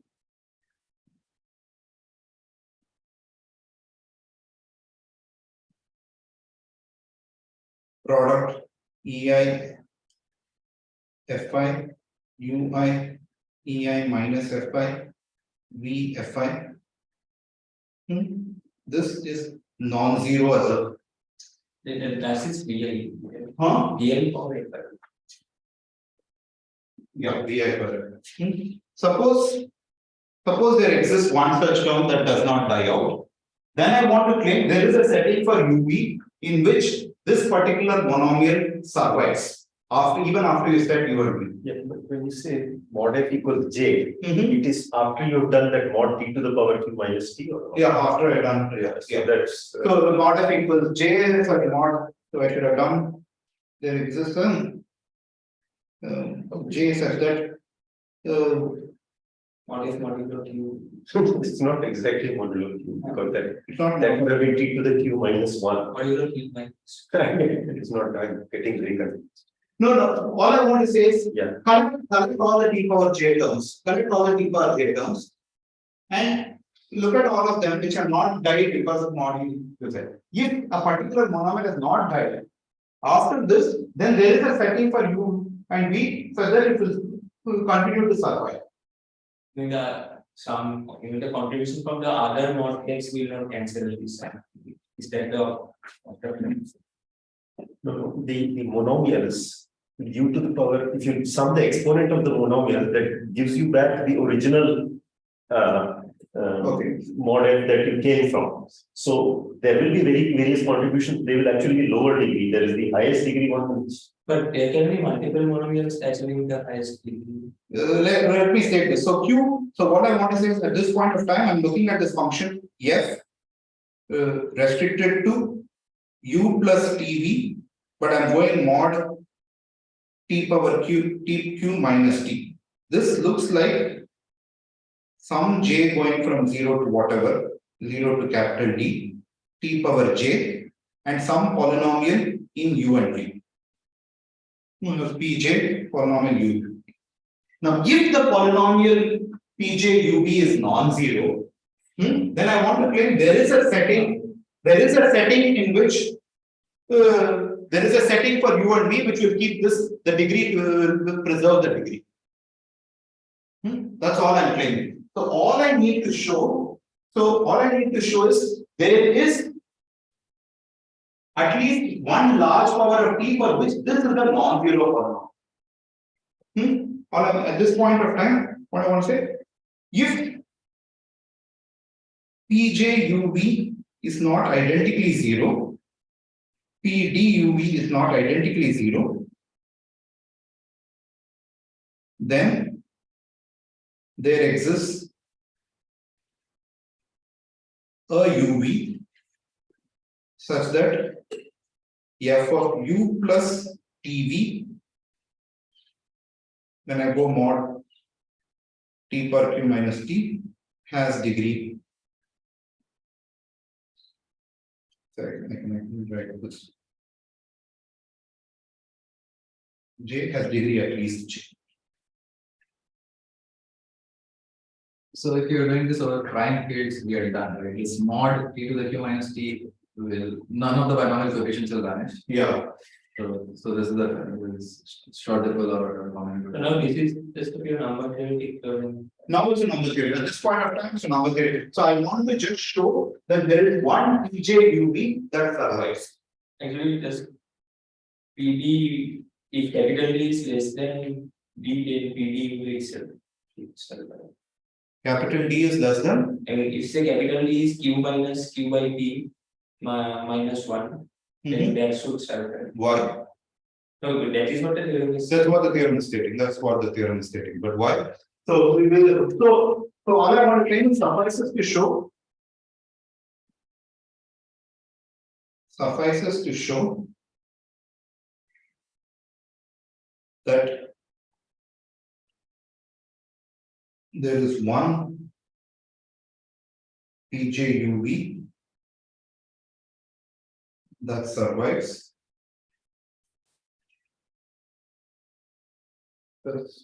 Survives for J greater than.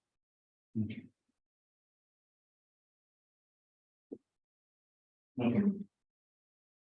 I mean, so for this, to show this, we just need to show one, just Q minus Q by P minus 1 surface. No, but I will not be able to show that. So that's sufficient, but I don't, my argument, I won't be able to show that. I will show that some J for J greater than T survives. Okay. So what is a candidate thing to do? The ideal thing would be I would like to choose. The question is, you need to set up so that more. You need basically we need to ensure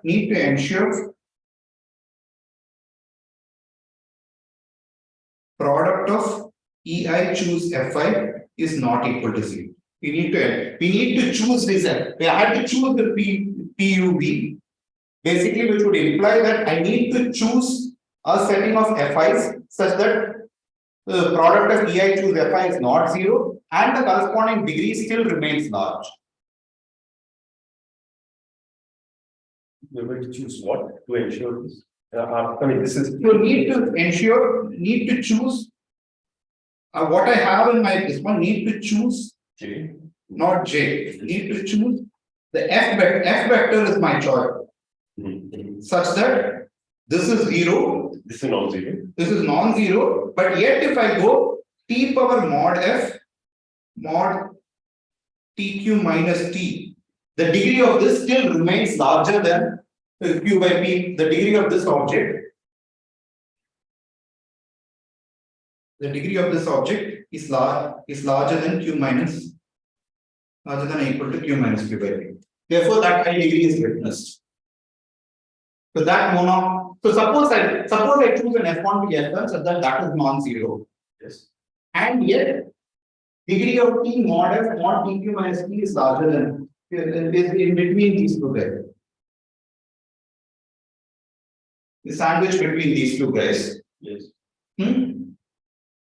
But can't there be? So when degree of this in what? Degree of degree of the monomial t to the power n. Now it's become univariate. It's monomial, so, huh? Now, So once this is non-zero, doesn't this this will imply my previous condition that there will be a PJUB that survives for J greater than B. But you also need to ensure that alpha is not. Huh? Oh, no. Alpha is a value need to be non-zero. this t to the power mod f? Yeah.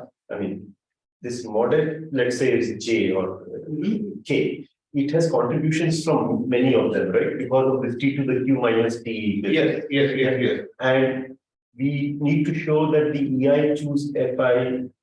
I mean, that whole thing. I mean, can we just focus on one of them and be run away with it? Yeah, because the coefficients. The coefficient is signature, you can see exactly from where it has come. So that guy survives. That UI to the powers FI, they keep them apart. They keep them apart. So that will survive. They cannot mix at that point. Even though they come from us, they will all survive as distinct guys. So this is sufficient for me because the U's and V's are telling me from where they are coming and how the splits, everything the U and V's are takes care of. I just need to ensure that this never happens. That's getting confused. So can't there be different UI this U's and V's which give rise to the same t to the power size of t to the power n? They will be, Yes. but they will all come with different Their signatures. their signature will be different. So one of them, sir, there's a setting for which that monomial will survive. Yeah, there is all that product that you have written, all the UIs, VIs are like They're sitting there, they're all and how the split between these and easy to use that after all. In fact, every monomial in there uniquely identifies the polynomial, not just the whole thing. Every single monomial. Yeah. So all I need to show is this one doesn't happen, and I can choose a degree such that this happens. It's not the degree of this guy is not too large and it's not too small also. Okay, I need to show that there's a choice of F1 to Fm in which I can do this. And this is now very simple. So once again, going back to what Peter said, when is EI choose Fi non-zero? So let's ask when is, so this is Lucas' theorem. Lucas' theorem. So write E in, so let me not call it E and M. So let's write, write M in the PLE basis. So you write it as M0 plus M1 P all the way to MR PR and M also. So in this theorem, E is adversarially chosen and we have to choose A. E is adversarially chosen and we have to choose this. I want to say M choose N mod P is equal to product of Mi choose Ni's, each of them mod. So you write M and N both in the PLE basis. When you write them in the PLE basis, then the M choose N mod P is exactly Mi choose Ni mod P. In other words, when you write them in the PLE basis, so write Mn this way is MR minus 1 all the way up to M0, NR minus 1, N0. Now I'm asking, I'm just written this in the PLE basis this way, asking when is this non-zero? Now each one is a prime, this one. So now for that to happen, all I need is Ni should be less than or equal to Mi. So basically, this vector Ni should be in the shadow of Mi. That is, I take any Mi, every Ni element per should be less than or equal to corresponding Mi. That's when this is going to happen. So the Fi which we are going to choose, you're going to write the EIs in the PLE basis, and then you are going to choose Fi's which are in the shadow of the corresponding PLE basis, shadow of the corresponding EIs, such that we have those conditions are satisfied. So let's start with I have EIs. The best choice, the first choice which we can assume is choose EIs to FIs to be EIs themselves. So exactly you have the same location there. Therefore, certainly product of EI choose FI is not equal to 0. Product of EI choose FI. But you are not guaranteed that the sum of the FIs will be larger than Q. I want to ensure that actually what I will ensure is even more. I will ensure something even more. I will ensure this is the case. T, that is T mod, even without the mod, T mod F sits like this. What did you just write? I remove the mod P per Q minus 4. That is even without, so there is no mod, the mod will not even apply to. I will choose an F so that the mod doesn't apply to this. F will, the size of F will be small enough that when you apply mod, it will remain unchanged. So certainly if I choose FIs to be all EIs, then the first condition is satisfied, but the second need not be satisfied. It has some constant. So then go and change one of the FI. In the FI, when you go and change one of them to a smaller value. And now check if that works. And keep doing this. I want to claim each time you are making decreasing size of FI only by Q by P. How much can it at most reduce by? You can only be reduced by each of these numbers is at most Q. Therefore, when I reduce this by 1, the reduction that's happening is less than Q by P. It cannot be more than Q by P. In what? Reduction in size of S. Even the periodic values reduction. Not the periodic value. So the size. So I'm looking at. So let's start. You want to find an F such that these both conditions are satisfied. 1 and 2. Yes. Now I want to say the following procedure. Set the F's to be all equal to all the EIs. Yes. This will satisfy 1. It need not satisfy 2. It makes 1 1, right? That product, all binomial coefficients become 1. 1, yes. And so that product is 1 at this. The product is 1. But 2, it could have been larger than 2. Yeah. Now go to the FIs, see all the FIs in the PLE basis, and try to reduce one of them by 1 if you can. Yes. And now check. Now go ahead and check. Now because you have reduced each of the FIs are all, it's in the shadow, it's non-zero. The first condition will be satisfied. You have now reduced here. By how much have you reduced here? I claim you have reduced the size of here. That is top. You have only reduced one particular FI, not all the FI, one particular. How much could it have reduced by? At most Q by P. It could not have reduced by more than Q by P. So that is when you are reducing the leftmost element. If you reduce the leftmost, it's by Q by P. If you reduce smaller base, it's even smaller base you are reducing by. Depending on where the non-zero base, you're going to reduce it by this. Now check once again if you and keep doing this process. Each time you are reducing by a number certainly less than Q by P. Eventually you are going to go to 0. Therefore, you will hit a number between Q and Q minus Q by P. There will be a choice of S that falls in that range. But what if E summation EI itself was less than D minus Q minus Q? No, that's how we started off this. E is, that's where we just I mentioned it starts off larger than this. Therefore, I want to claim. I don't know if I can write all of this, but once again, so I want to show that there is an F choice that happens this way. And why does F choice? We start with F being all the EIs. And you will continuously keep the F to be in the shadow of the EIs. Therefore, the condition that product EI to FI is not equal to 0 is something that will be maintained throughout the process. What we don't know is whether mod T of F is larger than Q, is smaller than Q. When this process is eventually going to 0, therefore, there will be some point of time it goes below Q. Stop there. At that point of time, I claim it could not have gone smaller than Q minus Q by P because each time the step size is only Q by P. So the previous step is larger than Q, so this could be at least Q minus Q by P, and that's the end of the. It's strict.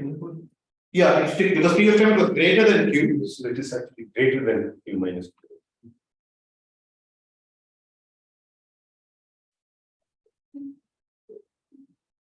Doesn't matter. No, because it could have been Q.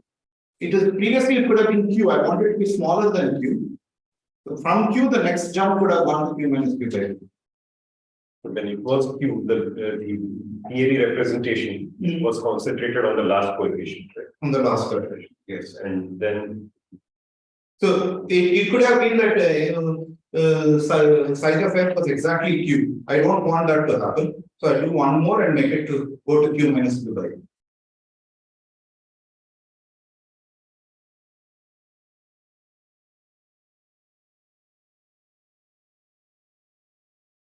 The claim is, no, I didn't understand that. I want to make the claim statement. What is it? All these MIs, 0 is less than or equal to EI less than Q. And summation EI is greater than Q minus Q by P. I want to claim. Then there exists FIs such that 0 less than or equal to FI less than or equal to EI. 1, 2, product of EI choose FI is not equal to 0. And 3. Shouldn't it be summation EI greater than Q? Shouldn't the initial function be summation EI greater than Q? No, it's greater than Q minus Q by P. That's all I know. But then, suppose you decrease it by 1, it's like suppose Q minus Q by P, and you decrease it by Q by P, it becomes 0. No, then I can choose that value itself. All I needed is all I want is this thing. All I want is an f that satisfies this. So I claim this is gotten because of the way we are doing it. We take the FIs, we continuously decrease that scan. Is starting from EI, starting from mod EI. From mod EI. Starting from mod EI and going to 0. Therefore, say some place you could have initially itself is smaller than Q. In which case you are already done. Otherwise, there is some place where you drop below Q, and because each time the step size is at most Q by P, when you first time you drop below, you will always be greater than Q minus Q. So, this isn't equivalent to the original credit because let's say initial value was D, which is much less than Q minus Q by P. Now, how do you understand EI is greater than Q minus Q by P? I think you are in trouble only if it is bigger, otherwise you stay with that particular assignment of FI is equal to EI is already good. Yeah, that will work. Yeah, this line as stated is true.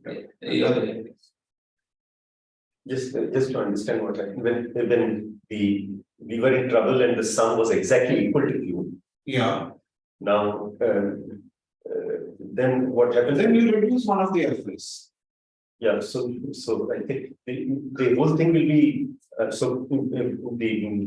you are now choosing a different monomial. You are showing a different monomial. Yes, when you write the expression, yes, theory notation, it will be like p to the power k. Which will be Q when written in is q to the power k. Yes. So there some FI is actually 1. Did you mean that? Yeah, I meant some FI. One FI FI is 1. And then that FI you're going to make it 0 now? No. P mod FI. So I make that FI 0. One FI is 0. Yes. Anything choose 0 is 1. Right. It so happens sum of f is P per k. That need not be because it could be some weird reason the sum could have been exactly Q. No, it doesn't have to be like the P power k over here. F could have come to P power k because to Q in some weird fashion. Okay. But then I will go and reduce one of the FIs. So you could reduce one of the FIs there. No, a degenerate case, I mean, an extreme case could have been that. There was just one FI, and that was F was a P power k. But that cannot happen. Each FI is in the range. Each FI is between 0 and 2, so that cannot happen. So it means some of FIs can only do this. So some weird, I don't know how to So the degenerate would possibly, its example which was given is the day. The counter example is such a degenerate case because it's a in which the sums exactly sum up to cube. There are 2 degrees which sum up to cube, and but so you can go to a smaller degree and observe it. Okay, the setup took long, but the basic idea is a very it's just Lucas's theorem stating that come from Lucas's theorem and you're reducing the FIs gradually till you come to a point when you just fallen below so that the mod t per q minus q, t per q minus t does not affect the function at all. So that monomial survives as is. And so it will survive all the way. There will exist a u and v, and finally, so this monomial will survive. Okay. Question. Yeah, this was. I thought this would be quick, but it took much longer than I. Let me ask an example. So suppose that you have a polynomial, all of those monomials are of degree less than q minus q by 3. There's a single monomial which is of the form x1 to the p to the r, where r is larger than k. Yeah. Do we have to handle these cases separately? Somehow this doesn't seem to be handling because No, but so Maybe write it down. What is it's you're always looking at it from the other point. You're giving me a structural this one over. I'm not. There are degree D monomials in the Reed-Muller world which possibly drop one. I'm not talking about that. in this argument we are starting from an f which is arbitrary. Huh? We are starting from an f which is not in Reed-Muller n comma t, and f is arbitrary. We have no structure. No, but what I will assume, what I will get is, I'll start from an f who's the. So notice what I'm trying to show. I'm not showing the degree reserved. I will just show that an f summation e is larger than b. I will show that there is a line here that f to l is RFF of d prime. Where d prime is something larger than d. D prime is not the same as the degree d. Yeah, so let's say that this f, Yeah. this f that you're taking, which has at least one monomial of degree greater than b. Yeah. This one monomial happens to be x to the p to the r, or some r greater than no, k. x1, x2, xn. So x1 to the p to the r. No, each EI is less than Q, no? Each is because this is each EI is less than Q. It's only the sum that yeah, because it's the common. I'm giving you a evaluation. That it's obtained from the evaluation. It's not. I'm not giving a polynomial. I'm giving you an F. Whatever. If somebody gives an f, we just replace the powers by going mod q or something. Yeah, they either do that. And so we can assume that all our All the degrees are strictly less than Q. Yeah.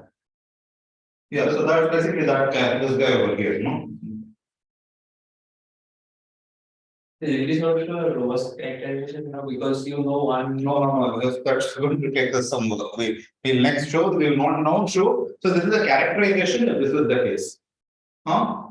So at the end of this, we have proved it's a characterization. No. By the way, so it's a characterization only if B is less than or equal to Q minus Q by. Let's define a new code called Lifted-Reed-Solomon code. Lifted-Reed-Solomon MD is basically just this code. It's a set of all F in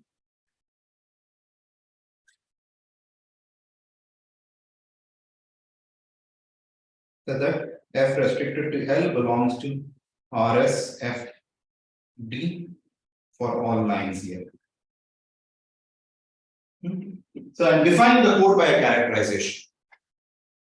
I'm going to define the code by a characterization, and what we have shown so far about theorem says that if D is strictly less than Q minus Q by P, lifted RS F MD is equal to Rm F MD.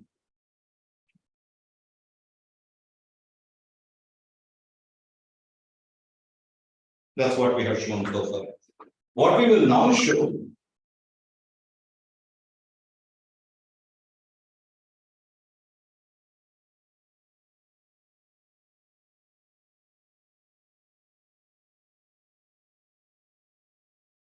that's actually a robust characterization for lifted RS MD. That is, that characterization is a robust characterization for lifted. So, what we will show is the following.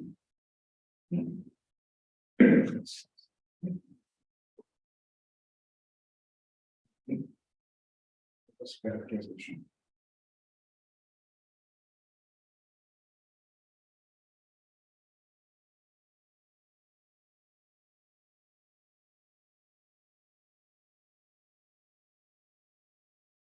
This is Friedl-Sudan.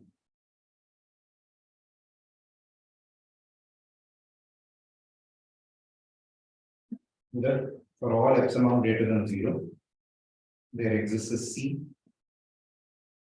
larger than infinity such that if D is less than C times size of F, the following holds.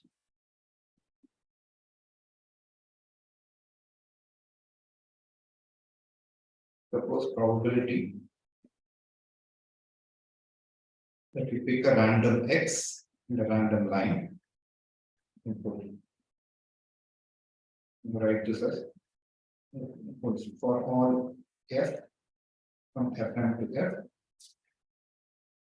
and from F from set of all lines to Reed-Solomon F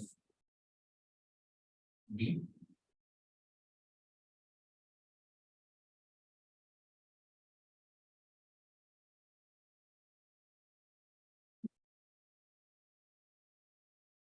I'll write it and then we will.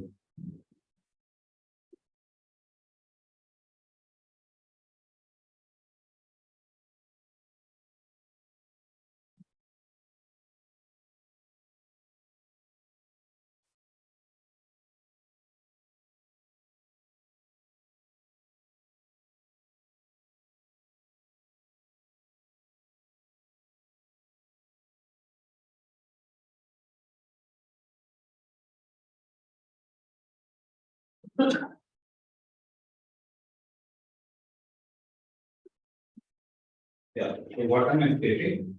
So I give you a point table that is F, and I also give you say a line table. That is for every line I tell you a univariate code word along that line. But that is supposed to give me a univariate degree polynomial. Now I pick a random point line pair. I pick a random point line pair so that the point lies on the line and check the point, query the point of the point, this point and the lines on this line, and check that they are really that the line table is a consistent value for this point. Notice that this probability if F was in fact a lifted RS MD code, this will happen with probability 1. If F was in fact a honest to God lifted RS MD code, there exists a capital F that this will happen with 1, probability 1. But suppose there is some other F for which this happens with probability 0. There is some other F for which this is very low. Then I want to say that should be the, then it must be the case that F is actually close to an honest to God lifted RS, lifted Reed-Solomon code. Can you just do the first line? So for all epsilon, there exists what? There exists a T. And so based on epsilon, there will be a bound on the degree that you can. Yeah, so I would make the field size, the degree of the field size will be sufficiently large enough, small enough. So C depends on Q. C depends on Q. C will not depend on Q. C will be a absolute constant. For all epsilon, yes. So if the epsilon becomes very small, C will become very big. C will be going to infinity as C will be sorry, C will also be going to 0 as I should have possibly written it the other way. So Yeah, if you are right. So below a certain epsilon, Yeah. for a given field size, you're not C times. 3 times, yeah. So What's the difference? Replace C by 1. Yeah. Then think of C is a number going to infinity rather than C is a number going to 0.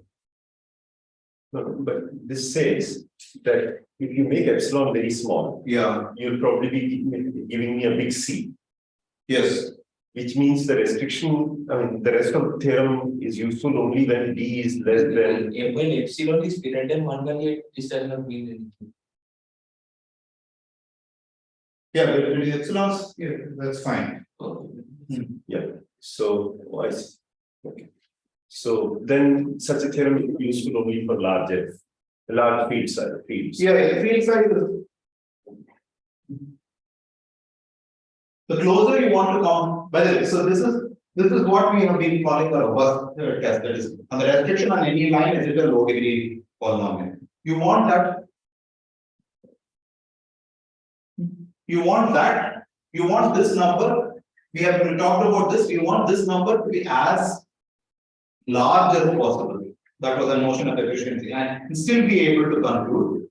And the thing is, if you want, see, we want to make it as close to 1 by 8. The closer to 1 by 8 you want to make, the degree up to which we can say this is going to keep drop. Or rather, it will work only with a very, very large field sizes, depending on which one you are thinking as a constant. Fix the field size or the degree. So in the proof of PCP theorem, epsilon will be taken to be an absolute constant. Yeah, the proof of this one, we must try all of these to be constants. Okay. Is the statement okay?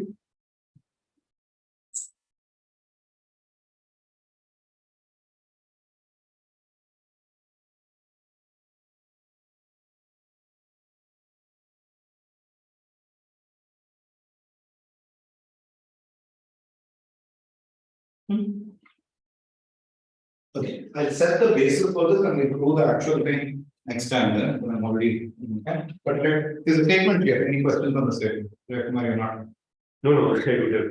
Yeah, it's fine. I mean, so you're approaching 1/8, right? I'm approaching 1/8. So you are willing to tolerate an error in this sense that Yeah. the polynomials which are pretending to explain the data on lines, they are allowed errors up to 1/8. Yes. So in particular, what I'm saying is if the test passes with probability more than 7/8, Yes.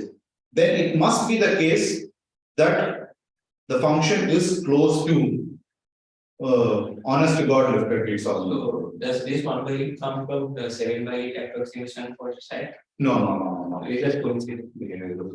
By the way, I don't believe this 1 by 8 is right at all. It might be conceivable that this can be moved to, it can be moved to half or something.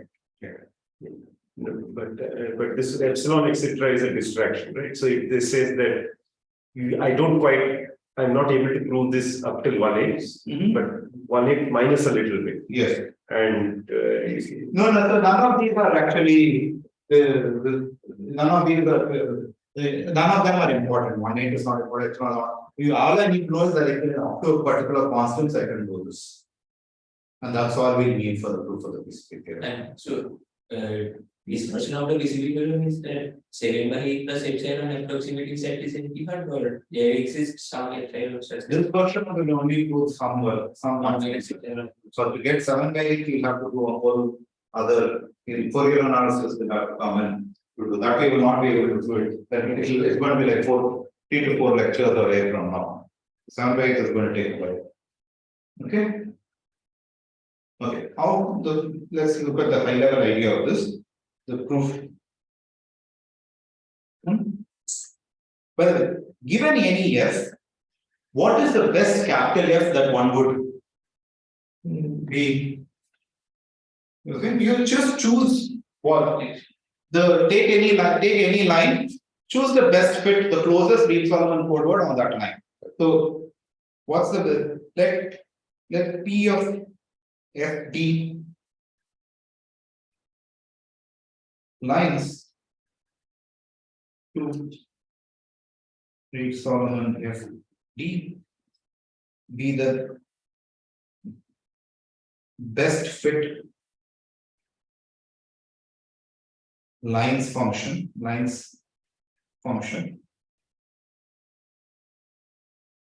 that maximizes for each line L probability when you pick a random this one from it, f of x equals Fl of x. It's the f that maximizes this. It's obviously the best fit Reed-Solomon. And let delta f be this probability, the probability that f of x is not equal to p of fd L of x. So you take the best fit and you put this. So it may not be unique ones. It may not be unique, but I don't care. Just choose something that maximizes this. So let's observe that finally for any f going from lines to Reed-Solomon FD, what we have the probability Probability of error is at least this average of the. should be certainly greater than or equal to delta f. This is the best. That will, the other f will only make more error than this. Okay. And we're going to sort of follow the same approach. So suppose there is an f. So suppose I give you an f that works very well. Obviously, the capital F I'll have to choose. Let's choose it to be P of FD. And say that for that P of FD, we managed it so very well. You want to know from this f, pull out from the belly of this f a lifted Reed-Solomon forward. So Prahladh, the probability here is the same, x and L. Right? This is x and L. Delta f is the so both this is x and L. And each belonging to D. And x belong. Whenever I have this pair, x is in here. Yeah. The first this probability that probability is just over x. You fix the L and so what's the natural polynomial that you would? I would like to come up with the closest polynomial. We'll do the same thing. We'll give the correction. So we'll come up with what I am going to call g of x, which is the corrected polynomial of f of x is basically the plurality over all lines that contain x of p of fd L at x. And you break that arbitrarily.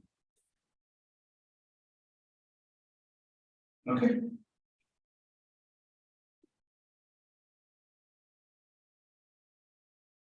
This is a sort of VLR style of proof. We will sort of correct the function. We would like to show that the corrected function is close to the original function, and then show that the corrected function is actually itself a valid forward.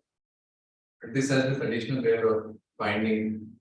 So on every line, so from every line you're taking an opinion, but you're not taking the opinion of the function itself. You're taking the opinion of the closest loading the approximation on the line.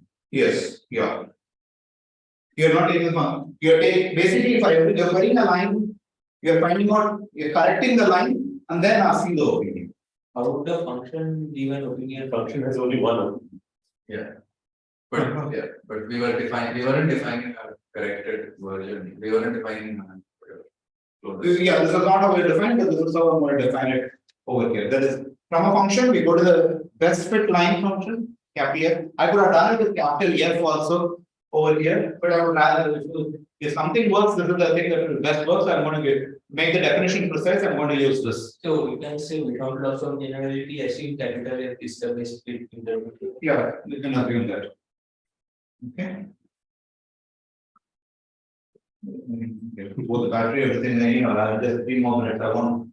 So what are we going to show? So as before, There are several claims which we will show. For the first claim, it's not going to be hard to show delta and f of 4 are less than or equal to 2 delta f. So these both are basically, they are not far from each other. This is not a hard exercise, it's similar to past, we will do this next time. That's going to be it. Now I want to say actually, in VLR we managed to prove that f corrected was a valid code word. Here we will not be able to do this in one shot. What we will instead show is the following lemma, that we'll ask what happens if I ask delta of f corrected. That is, I run the best fit line for f corrected and do this. What we will show is this object is less than or equal to delta f by 2. That is the best fit line. It passes the test. It has another lines oracle for which it will pass it with probability even much significantly better than this. And here I will need all those conditions under the EFS theorem assumptions. So you are saying constructor best fit interpolator for the first best fit interpolator. Yeah. But then I claim that once I have this, I'm done. Because we start off with f0 being f. Then you construct f1, which is the f corrected. And log q times you can. You don't have to do this one. Then I build f2, which is in general f5, which is. Sorry, how did I do this? This is. Let me put all the indices upstairs. f0, f1, and this is f0 corrected, and fi is fi minus 1 corrected. What do we know? The distance between these guys is 2 delta f. The distance between these guys is delta f, and so on. It keeps shrinking by a factor of this one. And each time delta f of this one is a decreasing factor. Notice we are working with the same m-dimensional space. This has only finite possibilities. It can only be multiples of 1 over 2 power 1 over q power n. So if you want to half a delta, at some point it has to get 0. So there is an eventual f to the k for which delta f to the k is 0. And that f to the k is a monarchy called Lifted-Reed-Solomon formula. Because if the delta f to the k being 0 implies that it's a Lifted-Reed-Solomon formula. It is on every line it passes this one. So that's what. So we are going to prove that lemma. We are going to show delta f car is less than or equal to delta f by 2. Okay. And so the distance is at most like 4 delta. And so the distance will be at most 4 delta. So possibly I have to weaken the statement over here. This will be 4. Yeah.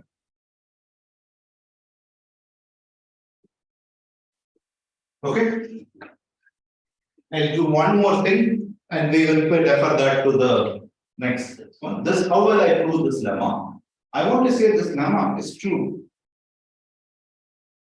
This lemma is true because of the following claim. Suppose I manage to prove probability over a random choice of x and 2 lines L1 and L2 that contain this line. If I manage to show that PFD L1, so x is in L1 intersection L2. X is, so these are two. I pick a line and I take a point and 2 lines that contain this point. This set x is equal to P of FD L2 at x. Suppose this happens less than or equal to delta f by 2. Suppose I manage to prove this. I claim that it implies the previous statement.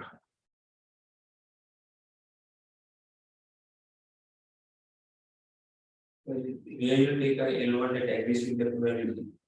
You take an L1 which agrees with the probability. So let me check. This is number one thing. Number one thing. Two, first observation is plane 2 implies number one.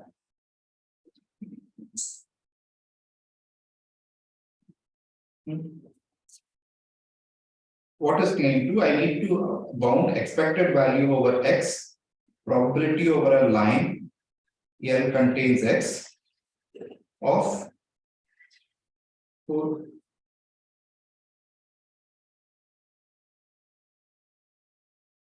f core of x.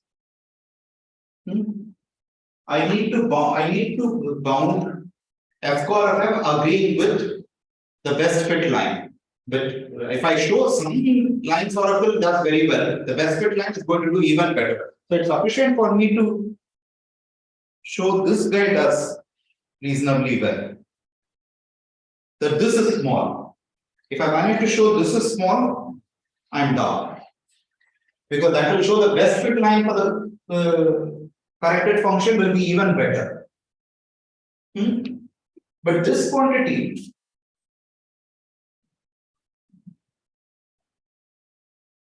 notice this is exactly the best fit guy. This is a random guy. So that's the same as picking two lines, L1 and L2.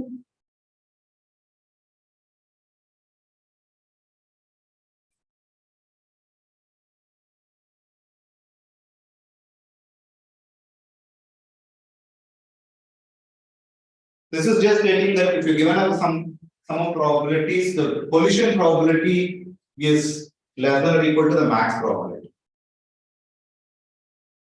You have P1, P2, P are n numbers that sum to 1. Summation Pi square is less than or equal to max Pi. That's exactly the same. Max PA is F core. F core, because that's picking up the maximum, right? And you're asking one, I'm asking what is the. So, and this is exactly the claim which we have. This step is the same as what we have been doing all of This step is the same as what we are doing. So the whole focus is now going to that claim. We want to show that this object. So these are the claims. This claim is also, this proof of this is also similar to how we have done in the past. This guy.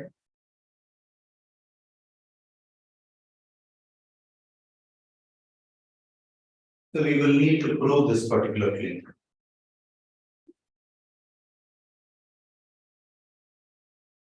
Okay.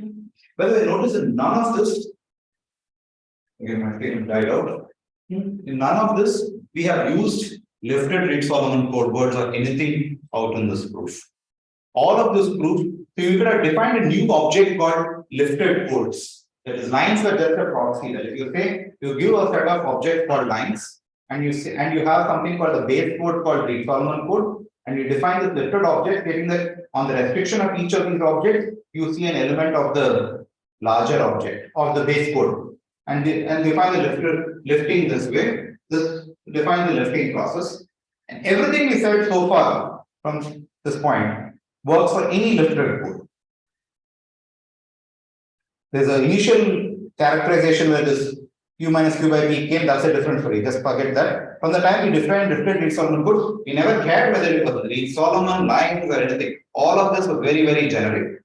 There will be a place in this proof where it will go specific to polynomials, but the only specificness will be how we use Polishchuk-Spielman. So this proof will be a very generic statement for lifted Reed-Solomon. For any lifted code, this sort of proof will work as long as some axis parallel, some other object. Polishchuk-Spielman is available. There's a corresponding Polishchuk-Spielman for that object. Okay.